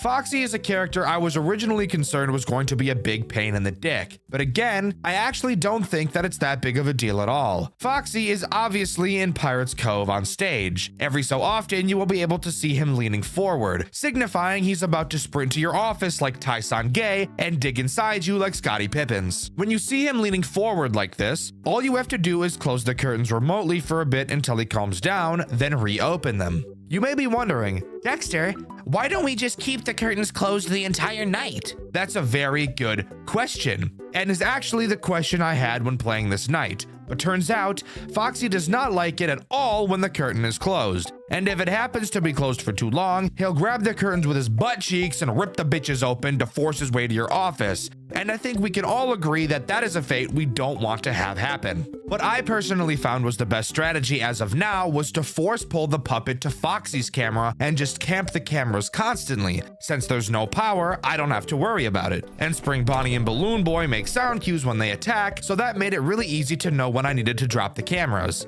Eventually, the music box in Pirate's Cove would run out, and when it did, I'd just drag the puppet to the prize corner and keep him there for the remainder of the night. If you recall, each night only goes until 3 AM, so this actually makes it very, very easy to conserve your music boxes. I just really hope that the puppet doesn't get ass-clenchingly fast by the end of this game. Of course, after we reach 3 AM, we can move on to the post-night section, which has us restocking a supply closet, with Joe M on the phone with us, talking it through. It's during this section where we begin to hear how much of an asshole Joe M really is, as throughout this section, as he's explaining what to do, the tone in his voice is very clearly aggressive. The closet light and don't move. Gotcha. Not even a single twitch. Got it? I got it. Damn, bitch. Let's stock the shelves fast and clean. It's the goal, asshole. Anyways, on to what we actually have to do during this section. Throughout it, we will get deliveries of boxes outside of the closet door, consisting of things like duct tape, paper towel, tissues, and some other shit as well. Joe M will tell us the very oddly specific places on the shelf where we need to place each item. Which, by the way, I don't know why where we place things is so goddamn important, but clearly to Joe M, it is. Of course, that's not all we have to do, as Fredbear and Spring Bonnie will be trying to enter our insides, like those fucked up little crack addicts who decide diving face first into a cave called Tight Squeeze Death Trap that has a survival rate of 0%, knowing damn well they have a wife and 3 kids back at home. Each character behaves slightly differently and will require a different form of defense. If you ever see Spring Bonnie at your door, all you have to do is hold your flashlight on his face until he runs away. Fredbear is a little different. If you see him at your door, you have to shut the light off to the closet and hold completely still until you hear his big fat feet waddling away. Then you can turn the light back on and continue. After you stock every item and fill the shelves up, Joe M abruptly hangs up on us. No goodbye. Closet stocked. You're done. Good. Why is he such a dude? Why is he such a dickhead? I have no idea what got into him. He's acting like we're the ones who brought up Henry's new experiment on the phone. It's not my problem, asshole. Anyways, on to night 4. I don't care. Take care of Joe A. He's gonna get us all in trouble. Hey, champ. You like the yellow ones or the red ones better? You know, I didn't get a party like this when I was your age. Back then, we didn't have animatronics singing our name. I don't want them to sing to me.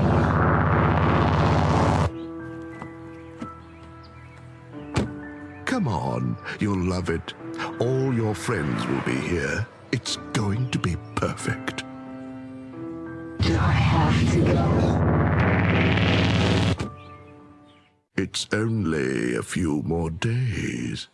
Evan clearly is not a fan of the restaurant. I wonder why. Considering what he saw, there's not so much to talk about in the night section of night 4. However, there are 2 things I still want to mention. The first being the absence of Joe A. Obviously, in that cutscene, William says to get rid of him, and Joe M on the phone call says we won't be seeing him again. He also continues being an asshole throughout the call as well, and ends the call abruptly. No goodbye, dick.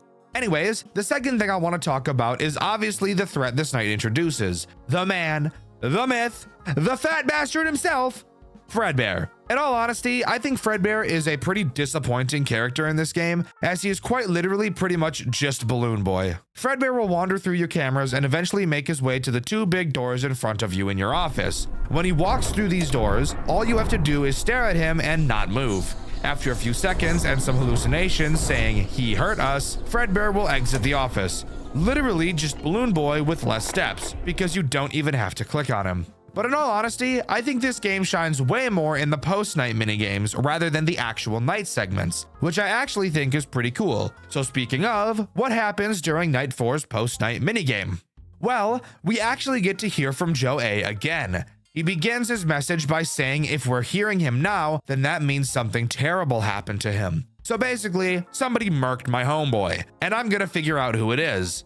Mark my words, when I do, I'm gonna grab their balls and squeeze them so hard they burst into little pieces, bursting his 2 balls into 38 tiny balls. Don't play with me. In this minigame, we get to speak directly to the puppet. Joe A tells us that we should never repeat to anyone what the puppet is about to say to us. There are some pre-selected questions that we'll have to ask her, and through her answers we learn that she's Charlotte, the girl William killed in the alley, and the girl that Evan found, Henry's daughter. She mentions William, Henry, and the basement that she says nobody was supposed to enter. However, Henry has been in the basement a lot recently, obviously working on whatever he's doing to kill William. The puppet tells us that she has the key and ends the minigame by giving it to us, telling me that the final minigame we'll play will take place in that basement. However, this minigame isn't just talking to the puppet, as there are 2 major threats we have to deal with while doing so. Obviously, one of them is the puppet herself. While she's having the conversation with us, Joe A told us that she's very unstable. So if she ever starts to quiver in her boots, we'll have to use the music box to calm her down. The second threat during this minigame is Foxy.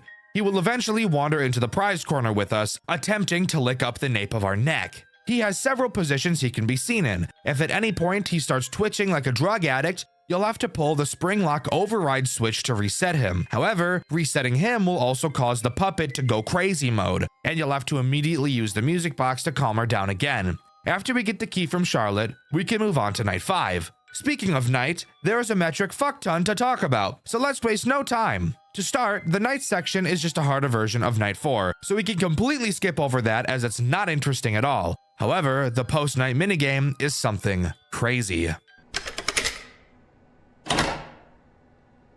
These machines were meant to be the future, William. The start of something new. Freddy Fazbear's Pizza.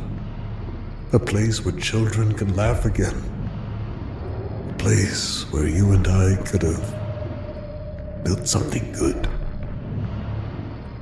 And just like that, we've entered the basement where the original 4 animatronics are present and ready to eat our bussy. This minigame feels very reminiscent of Night 1's post-night vent minigame, where we have 4 different tasks to complete while being attacked. Each task we have to complete relates to one of the characters. Each has a different task we have to perform, while that task's respective character tries to insert itself inside of us. To start, let's begin with the main office area. There is a notepad on our desk that explains in detail how to deal with each character, but I'll be doing that for you, so we're going to ignore that part. What is important is this code on the bottom line, which gives us a termination code for each animatronic. After completing their task, we'll have to type this code into the computer to disengage them. While in the office, each animatronic has the chance to appear. When they do, just hide under the desk until they go away.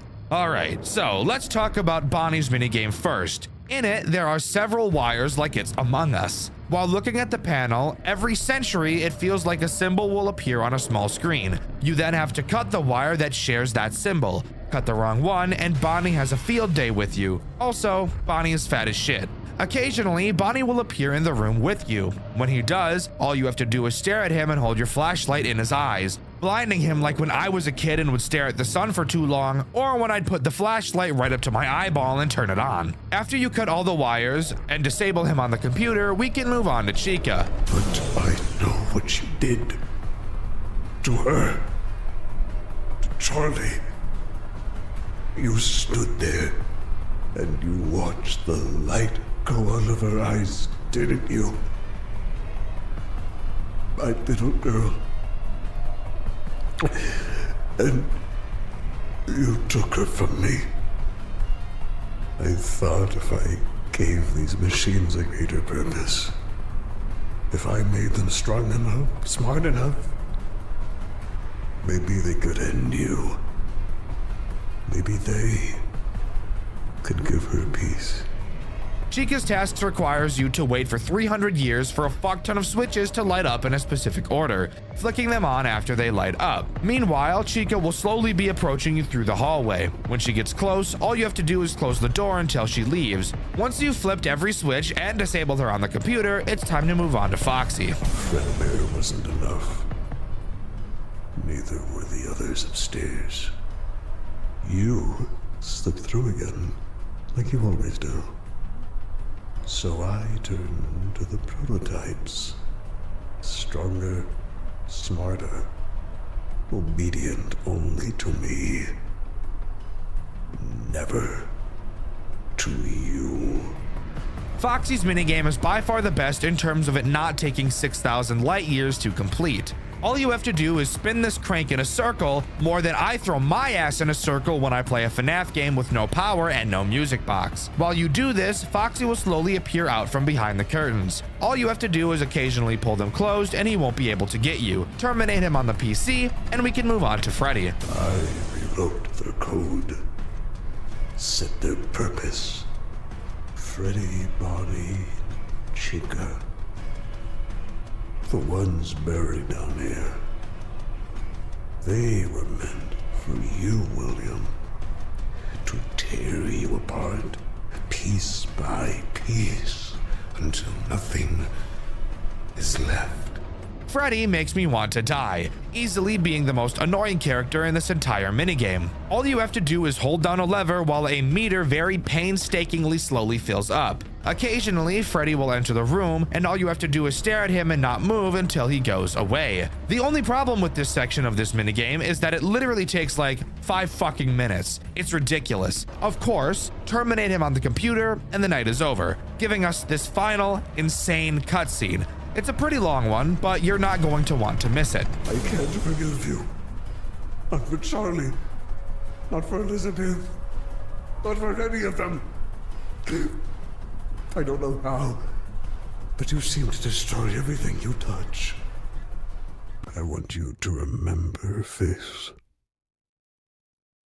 Remember what you stole. Because everything I've built since that night has been for her.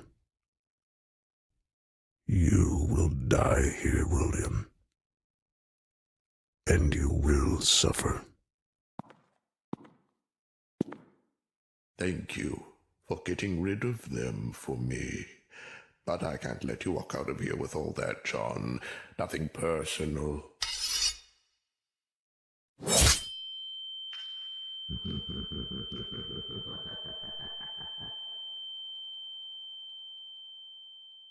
It's Evan's birthday, and all of the kids and William are standing around us. Henry enters and mentions he needs to talk to William. William, being in the spring Bonnie costume at the time, agrees and they head into the back room. Evan goes to follow them, but Michael drags him to Fredbear to do exactly what you'd think.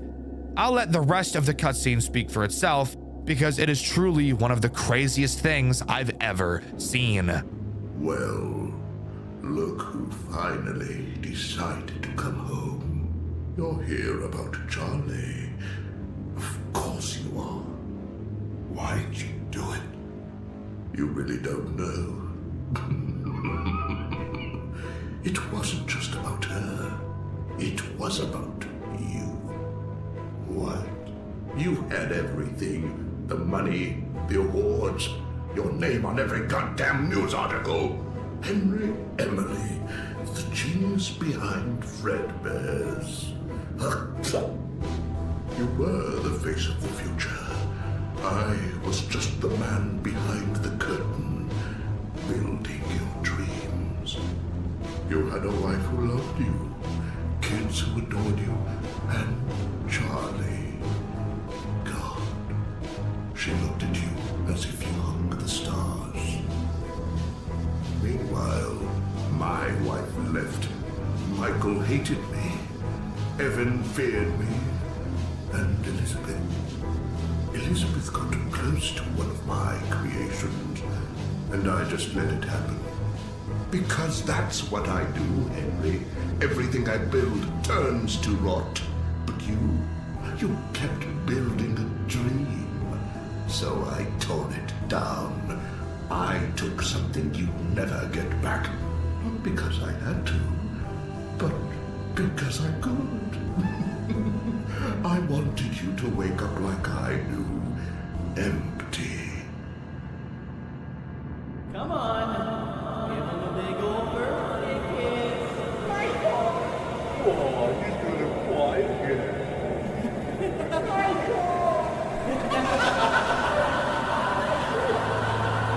She was just a child.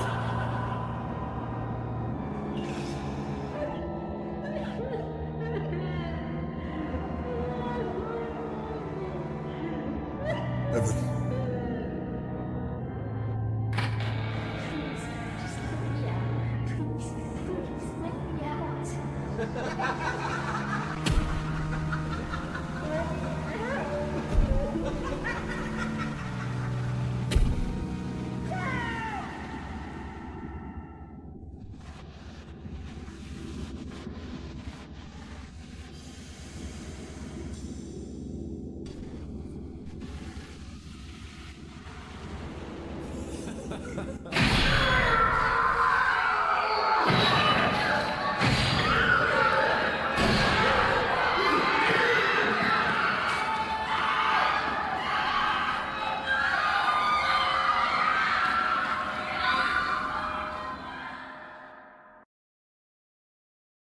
Holy shit.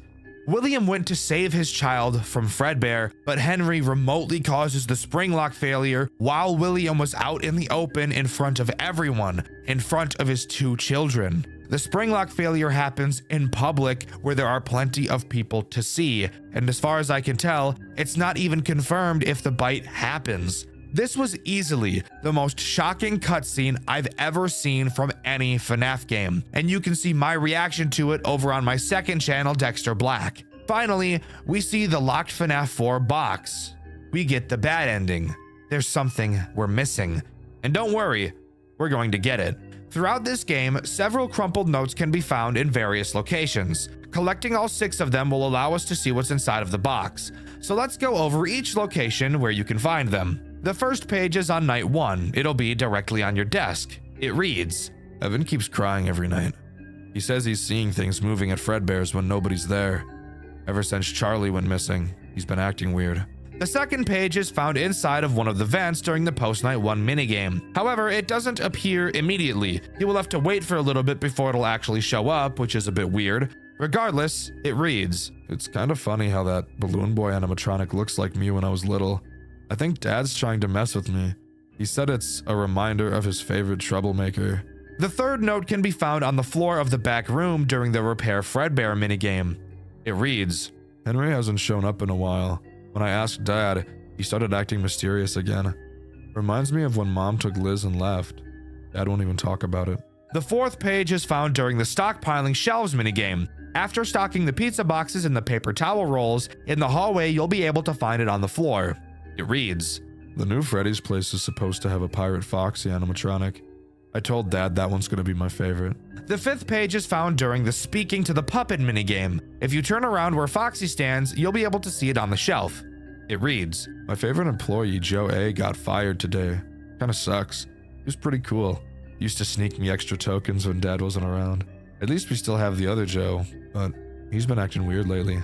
The final note is found in the basement night. If you go to Chica's room, on a chair next to the wall is where the note lays. It reads, Me and the guys are planning something for Evan's birthday. We're gonna make him see that Fredbears isn't scary. He needs to toughen up.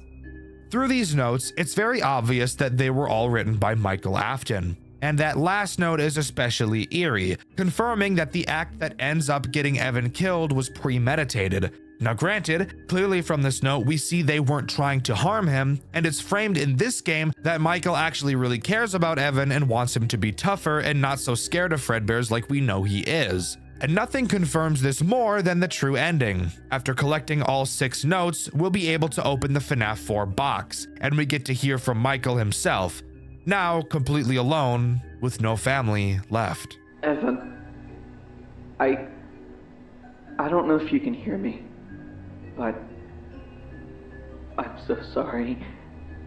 I didn't think you would go that far. didn't think that.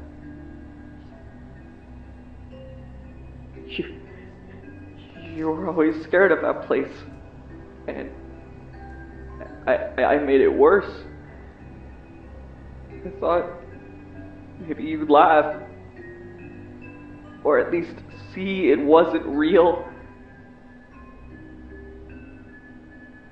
Dad's gone. Right after it happened, his body disappeared, just vanished. Now it's just me. I didn't mean to hurt you, Evan. I didn't mean to scare you. I just wanted you to stop crying. To stop being afraid. But I messed up. I'm gonna fix it. I don't know how yet, but I will. I'll stay here. I will put you back together, and then I'm gonna go find him. I'm going to go find Dad. Wherever he is. I don't care how long it takes. Effing just don't leave me too. So, here we learn what will motivate Michael to do what he did in the first 2 Click Team games. After the Springlock failure, William's body disappeared, implying that, as he always says, he always comes back. Michael sets out on his quest to find his father, and Forgotten at Fredbears comes to a close. Overall, I think Forgotten at Fredbears is an insanely good retelling of the origin story of what started all the conflict in Five Nights at Freddy's. It's easy to follow, yet there are several little things you can pick up on early in the game that hint towards what's going to happen, and I love that. I do think that the night section gameplay mechanics are pretty weak, and I do believe that the post-night sections are where this game truly shines. The original FNAF lore, arguably one of the most confusing and frustrating pieces of media ever created, with several retcons, horrendous retellings, frustrating timeline and universe splits, and so many other headaches. Five Nights at Freddy's definitely has a reputation for pretty terrible storytelling, but that's where fan-made remix can come into play. Today, we'll be covering a game called Five Nights at Freddy's Rewritten 87, a remake of Five Nights at Freddy's 2, which is undoubtedly the FNAF game that started the trend of, let's just make the lore of our game as confusing as possible. FNAF Rewritten serves to retell the same story that FNAF 2 did, but in a more concise and enjoyable way, while also making the core gameplay loop of the game better than the original dumpster fire that was FNAF 2 and its gameplay loop. I hope you're excited, because we've got a lot to talk about today. So grab a pet, grab some snacks, and join me today as we dive into the creatively amazing world of FNAF Rewritten 87.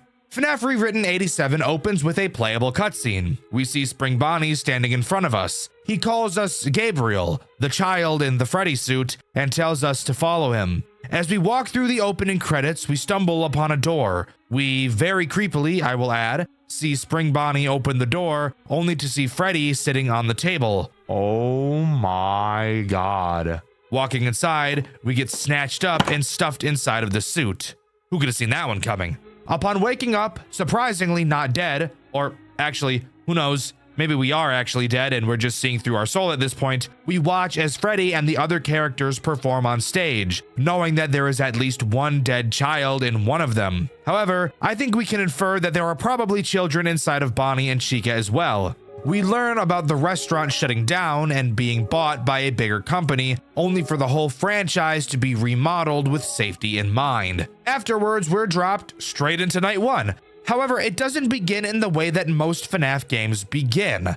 This time around, we actually start in a 3D environment, being able to walk around and explore the building to our heart's desires. Except that's a fucking lie because we can't go where Mangle and the puppet are.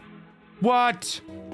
Oh my fucking god. And we can't go into the back rooms. Curiously enough, the only 2 places I really wanted to go, so that was a bit of a bummer. Hearing the phone ringing, we walk into the back office and really begin the night. Phone guy gives us the typical boring speech nobody really cares about. Let's start talking about what the game changes from the original. I'm sure you could already guess, but this game's building is set up a lot differently than the original.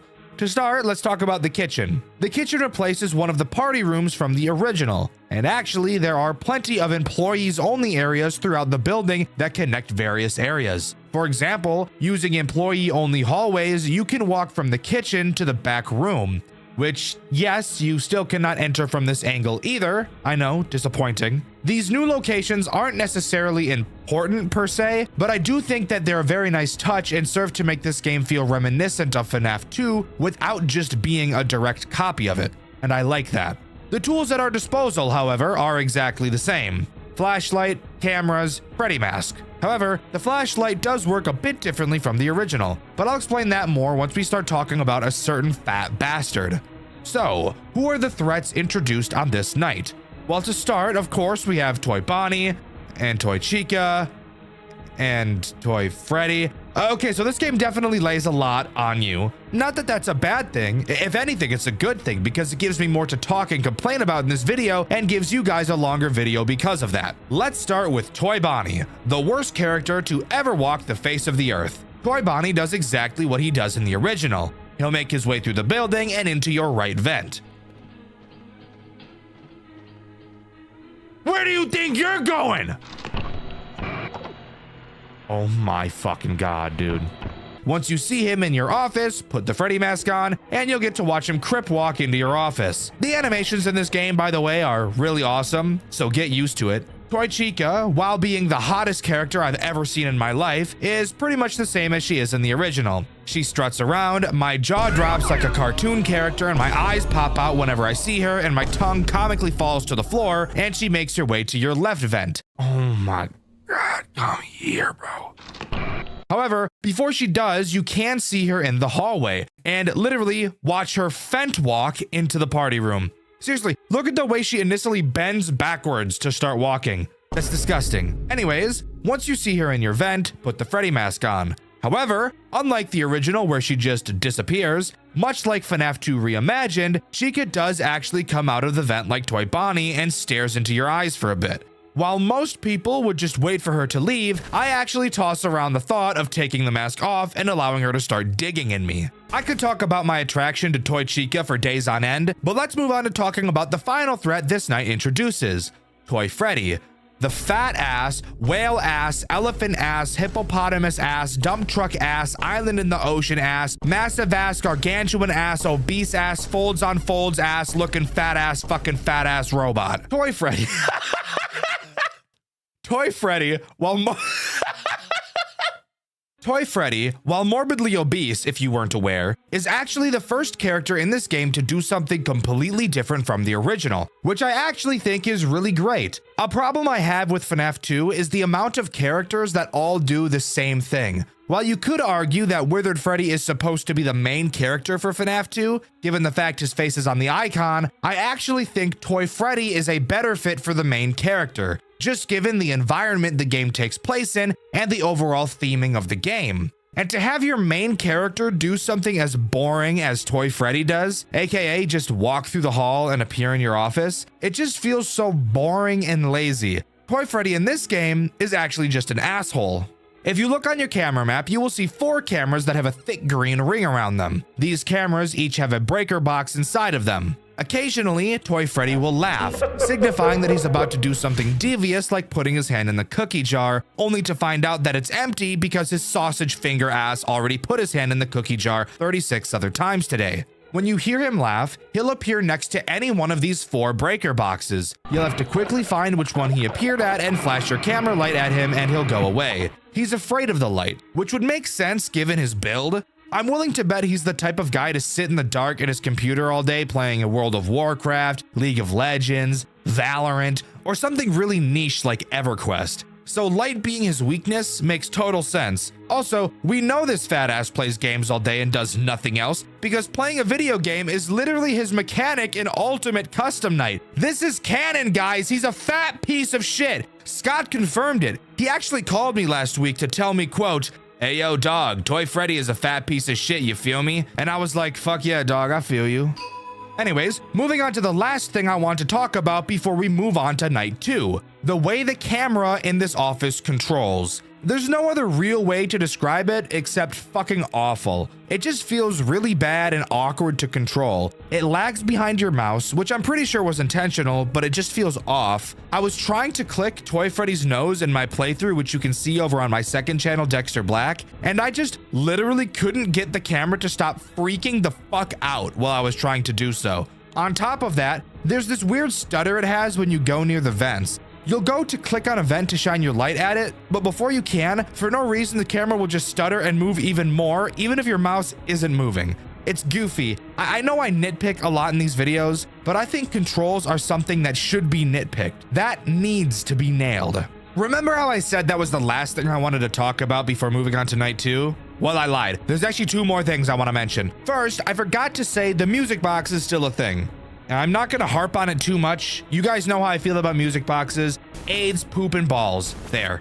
The other thing I want to mention is what happens after you beat night 1. You'll get tossed back into the POV of Gabriel standing on stage as Bonnie and Chica perform around you. Hi, hi, hi, hi, hi. Hi, hi, hi, hi, hi. Hi, hi, hi, hi, hi. Eventually, they stop performing and just stare at you, which is very uncomfortable, especially Chica. Chica's model in this game is like really fucking gross and uncomfortable to look at, so I didn't like that too much. It looks like she doesn't brush her teeth for a living. Eventually, the puppet appears in front of us, the curtains close, and we're booted into night 2. Night 2 starts by allowing you to walk around the building yet again. However, this time, we're actually allowed to go inside the arcade room. And of course, if you couldn't take a guess, there is an arcade machine that we're able to play. In this minigame, we play as a fucking drill car, which is pretty riz. We have to drive around and pop several balloons across the map. After we're done, an exit door will appear and we can end the minigame. However, if you know anything about FNAF minigames, then you'd know there has to be a secret in here somewhere. And a secret there is. After collecting all the balloons, if instead of going into the exit door you continue, you'll find a glitched wall. Driving into it will put you into a normal car. After a bit of driving, we stumble across one of the pizzerias with a crying child outside. Getting out of the car, you'll notice we're playing as Afton. We walk up to the child and presumably murder it, only for the puppet to appear in the reflection of the game, telling us that if we go deeper, it will stop us, whatever that means. With that, another exit door appears and we're free to leave and continue the night as usual. After that, there's nothing more to do than walk into the office and talk about what new threats this night introduces. And the first threat we'll talk about is Withered Foxy. Nothing much interesting to say about this guy. He works in the exact same way as the original. He'll appear in your hallway every now and then, and all you have to do is flash him a bunch and he'll go away. One thing I do want to mention about him and why I actually like him in this game more than the original is because you flash him with your mouse, which means my poor little control key won't fucking explode. And actually, because you have to use your mouse to flash Foxy, you can actually spam the hallway a lot faster and make him leave sooner. So that's pretty great. The other threat introduced on this night is Mangle, who is probably the most interesting character we've seen so far and is probably the most interesting character in the entire game. Mangle's goal is to get into your office through the main hallway. She doesn't enter the right vent like in the original. Mangle is a very stressful character to deal with. Let me explain why. Once Mangle enters your office, she'll go to your ceiling, but this does not mean she's attacking you yet. While she's on your ceiling, very loud gurgling sounds will be heard, and the TV monitors in your office will start flashing static, Mangle, and the puppet, interestingly enough. After a bit of this, Mangle will drop her head down from the ceiling. At this time, you must put your mask on. Mangle will stay with her head down for a very long time, like much longer than you think she would. Eventually, she'll pull her head back up, but the attack isn't over quite yet. The screens will start to go all nutty again, and during this time, you're allowed to check on things you need to check on, like the music box, Toy Freddy, and Withered Foxy. Soon after, Mangle will drop her head down a second time, requiring you to put the mask on again. After she leaves for the second time, she will finally leave your office, and her attack is finally over. Mangle is easily one of, if not the most stressful character to deal with in this entire game. And one of the main reasons I feel this way is because of her synergy with Toy Freddy. Toy Freddy makes a laughing sound cue when he's about to fuck you with your fuse box. Mangle is so goddamn cock-sucking loud that she will most likely drown out his laugh unless you're paying incredibly close attention. So I'm not gonna die just because she's in here. That was Toy Freddy. She synergizes with Toy Freddy. She's loud as shit and drowns him out. But overall, if you can learn her timings, you should be just fine. And in all honesty, from what I noticed, she is pretty forgiving with how much time she gives you to put the mask on after she drops her head. Night 3 time already? Why, hello. What goes on tonight? Well, the night starts just like night 2. We can take a walk through the arcade and play another game, except this time around the game in question is fucking dog shit and I didn't beat it because it's bullshit. In it, you play as Bonnie collecting balloons. Who cares about that part? At a certain distance into the sky, you'll see the ceiling is glitching. Jumping into it will turn you into Spring Bonnie and the game gets all dark. Ooh, scary. In this section of the game, you need to grab the 5 kids and put them into what I'm going to assume is the back room where they were killed. You have to do it one at a time, which really just makes my dick hurt, but whatever. Every time you collect a child, shadow Bonnies will appear around the map for you to dodge. If you touch them, the floor will disappear and you'll have to climb back up. After you collect 4 kids, however, is when this game gets bullshit. Another shadow Bonnie will spawn. However, this one looks way fucking creepier and will actually follow you. The funny part? Well, this shadow Bonnie is faster than you in every way and will literally camp your body, making it borderline impossible to make any progress. Seriously, look at what's happening on screen right now and tell me if this looks like any fun at all. Spoiler alert, it's not. I gave up because I was on the verge of sticking a pencil down my urethra and snapping it in half. However, once you deliver the last kid, an exit door will appear, finishing out the minigame. Afterwards, all you have to do is walk to the office and the night section can begin. Phone guy talks about how the police may have a lead on a missing children's incident. Who cares? I'm glad they're dead. And he also mentions that the animatronics are getting more aggressive. That part I do care about. So let's talk about the 2 new threats this night introduces. Withered Bonnie is introduced on this night, and he's one of the coolest characters in the entire game. Not because of what he actually does, he's just a super menacing character and I think that's really cool. Withered Bonnie will attack you through the hall rather than the vent like in the original. The animation is insane, get ready for this. When he's in your hall, he will step out in front of your doorway and stare at you. This is easily one of the creepiest things I've ever seen. Then after a bit of time, he'll step into your office and all you have to do is put the mask on until he goes away. Fucking terrifying. I love it. The other character introduced on this night is my favorite official FNAF animatronic ever designed, Withered Chica. She does, literally, the exact same thing as Withered Bonnie, which I do feel is a little lazy. However, she's so fucking cool and easily the creepiest character in this entire game. Seriously, look at this animation when she's in your office and tell me that's not the creepiest thing you've ever seen. God, I love it so much. But those are the only 2 characters introduced on this night. So far, I do think night 3 is the most boring in terms of what happens. Yes, Mangle is still stressful with Toy Freddy, and I did get the craziest attack combo of all fucking time. You didn't see me. Oh my God. Bitches at every angle.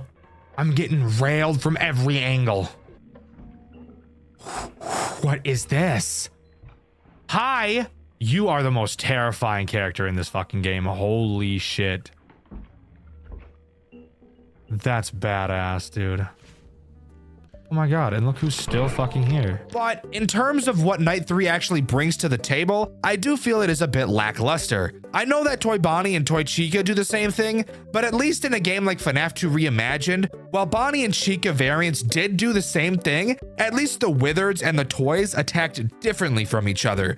The only thing that's different between the variants this time around is where they come from to get into your office. Night 4. Fuck this. Terrible character introduction. Let's just jump right into it.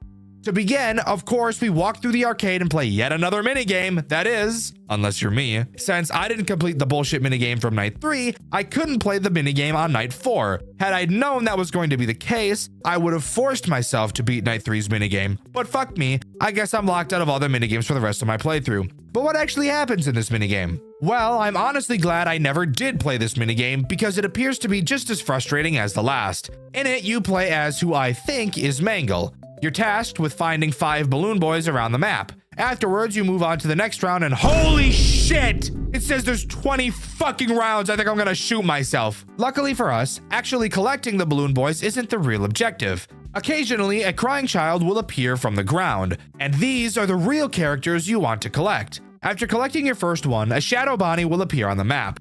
Touching one will cause the timer at the top of the screen to decrease very quickly, so don't touch them. However, it appears that a crying child spawning only has a small chance to happen every time the map loads, so using them to lose faster to get the level to respawn might actually be an alright strategy for collecting all the kids. Eventually, after collecting a few, as I'm sure you could have already guessed, Spring Dick appears and moves at light speed and camps your body for the rest of the fucking minigame, constantly draining your time at a rate faster than your mom drains all the nutrients out of the buffet line. Once you finally collect all of the crying children, the next level will show all the heads of the characters with missing children stuffed inside of them, and an exit door will appear. Something I noticed specifically about the Golden Freddy head is just how hard it is to see in comparison to the other masks. I'm sure this has some sort of symbolism, but I'm just playing the game, bro. You figure it out. Anyways, after touching the exit door, you walk to the office and it's time for the night section to begin. This night introduces 2 new threats. Let's start with the threat that is so annoying you'll want to light your PC on fire and then throw it in a river. Balloon Boy. Balloon Boy has somehow been made even more annoying than in the original. Except not annoying as in his mechanics, that's actually easier than the original. I mean, his laugh is so much fucking worse. The way he works is pretty simple. He'll attack through either of your vents. Instead of putting the mask on like in the original, you'll instead have to spam flash your light at him. Do that enough and he'll eventually literally run away like a little baby pissed diarrhea boy. Obviously, if you don't, he jumps into your office, steals your shit, and Foxy will fuck you since you won't be able to flash him. The other character introduced on this night is Withered Freddy. What does he do? Well, let me tell you, I have no fucking idea. What do you mean you have no idea, Dxtr? Didn't you play the game?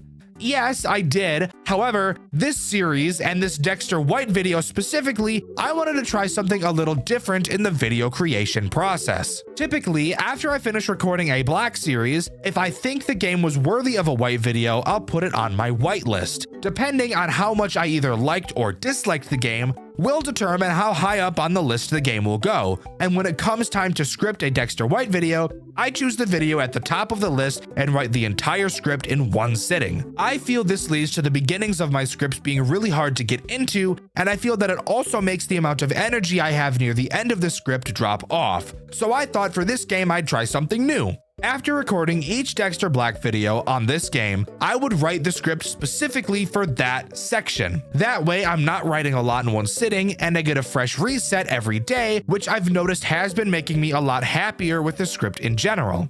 However, this does bring up an interesting issue that I've only noticed now while writing and talking about Night 4. While yes, Withered Freddy was introduced, for some reason, he literally never attacked me once throughout the entire night. So I quite literally have no idea what he does and I can't really talk about it. So this is a little awkward. I'm gonna consult the wiki real quick. Just give me a second. Let me just 87,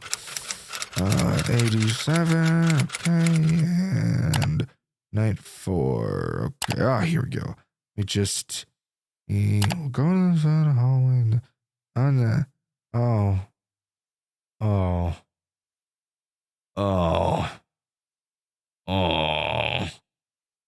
well, fuck.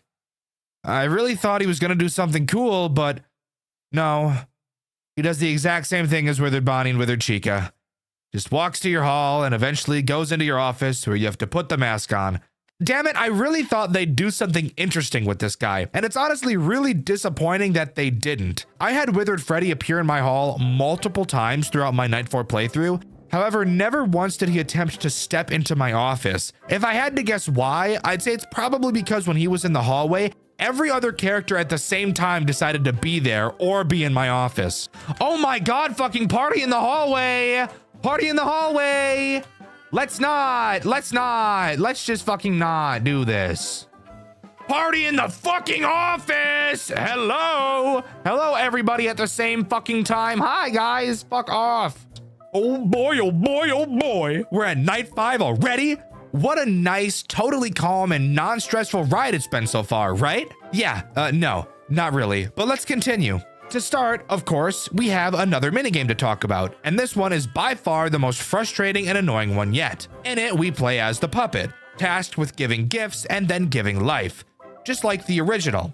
However, unlike the original, where the minigame was quick and easy, this minigame is long and painful. You can see several balloons going from side to side across the screen. You can move along the top of the screen as well, and you're supposed to drop down on the crying children to give them their gift. However, you can't touch the balloons or the balloon boys at the bottom of the screen, or you will be reset to the top. Can you see where this is going?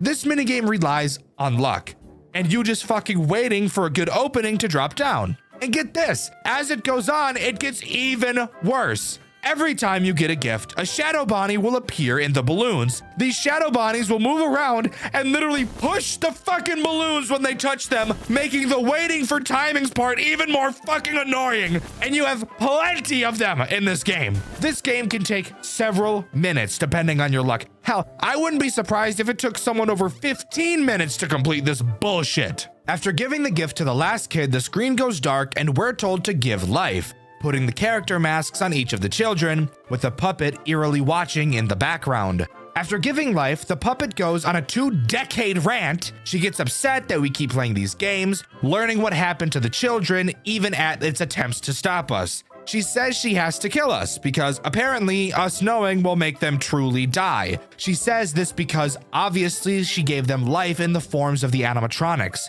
But I'd argue to say that this is a fate even worse than death, Miss fucking Puppet. And I'm willing to bet that freeing the kids and letting them actually die is miles better than having them live in the place where they fucking died for the rest of eternity. So hop off my dick. Before we jump into the next section, there's something I want to mention that I found while roaming around this night. Well, actually 3 things. The first is just how many fucking puppet plushies have been accumulating around the building. Like, there are literally so many of them. The next thing I want to mention is that it was this night that I found you can knock Balloon Boy over, which has probably now become my favorite part of this game. Oh my god, I can knock his stupid ass over. And finally, the real big thing I wanted to talk about is something I found in one of the party rooms. Please, can someone tell me, what the fuck is this thing? There is an endoskeleton you can find in one of the party rooms. I don't know if it's here every night or just this one since I never checked, but tell me, who the fuck is this supposed to be? It never moves and you can't interact with it, but I just thought I'd point this out in case anybody can tell me what the hell this thing is. Anyways, how about we talk about the actual night section now? There's not much to talk about in terms of new threats, but there is something pretty interesting. At the end of the puppet's monologue, she said that tonight would be different than the nights before. She said that we've done a good job stopping her, but not tonight. The puppet gains a new form of attack on this night, and it is so fucking annoying. Remember all those shadow Bonnies that are life-ruining from the minigames? Yeah? Well, now they're in the night segments. Have fun, asshole. They show up on your cameras. Several of them, like a fuck ton of them, will appear. They will block your camera buttons, your flashlight button, and your music box wind button. When you click on one of them, they will go away. But if there's even one of them just barely touching the button with their head, their foot, their hand, even just gently plopping the tip of their dick right on top of one of your buttons, you won't be able to interact with it until you get rid of them. And you better believe that when you hear Toy Freddy's fat ass laugh, your blood pressure is gonna spike to 12K as you try to remove all these little fucking shadow bitches from the camera. Oh my god.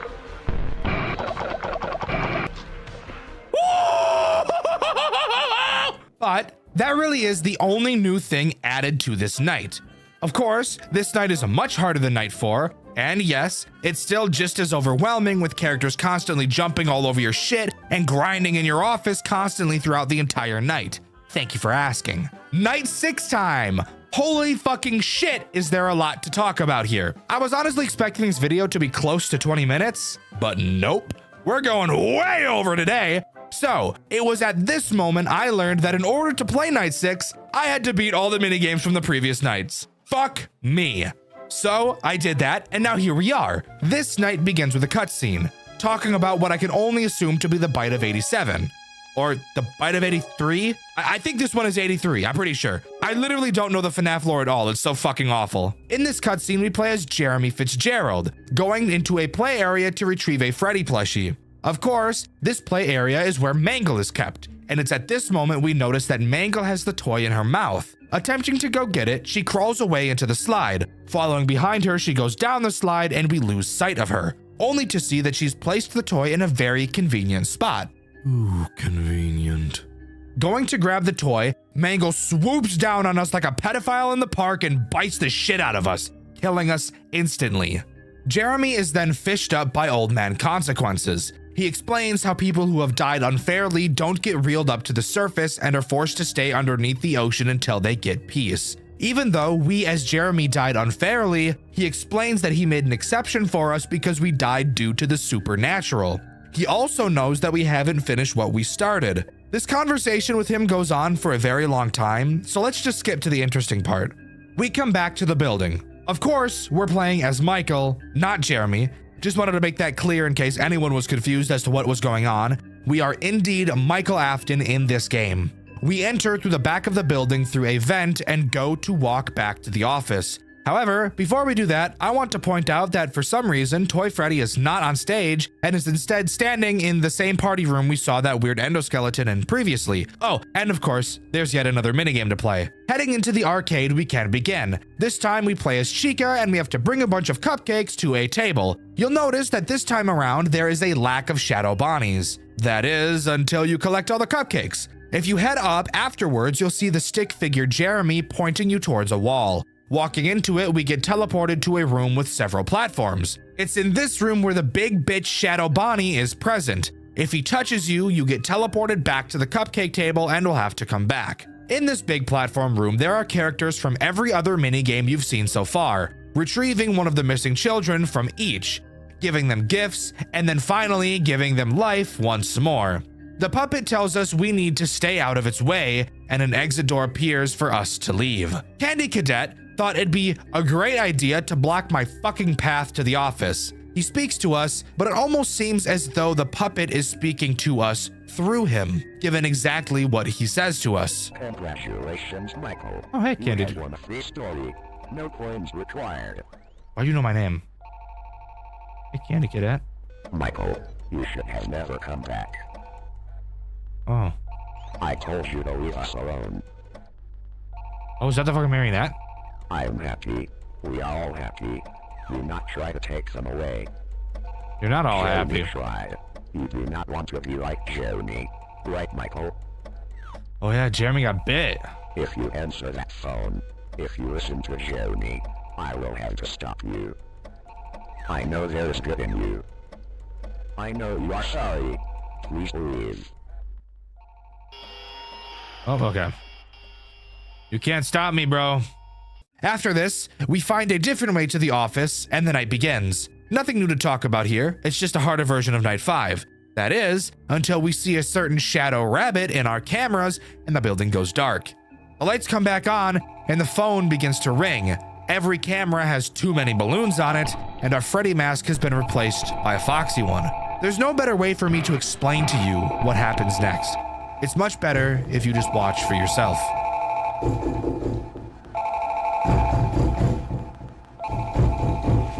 Michael, I know you're in it.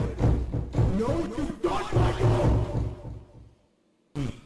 Brother is dead, Michael. You killed him. What were you even doing? You really think this is that much? Like the one sick with nothing insulting enough. My son is dead, Michael. People pity you. And those who don't pity me are blaming me. After all, one of my dreams, the little face of my restaurant. So many are going to think I failed.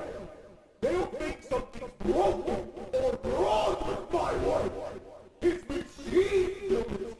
Did he not prioritize safety? I'm sorry! I didn't account for my idiot son shoving his little brother down its mouth!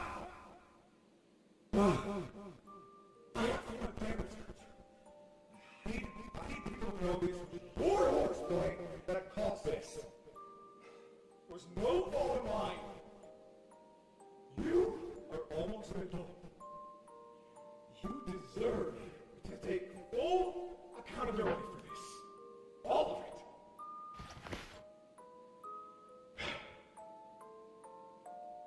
You know, I'll never let go of this, Michael. You've ruined my life. I'm going to tear yours apart.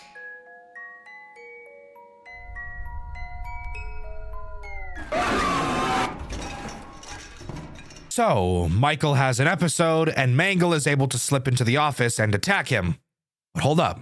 What if I told you Mangle didn't get him? Michael comes too. He survived by jumping into one of the vents.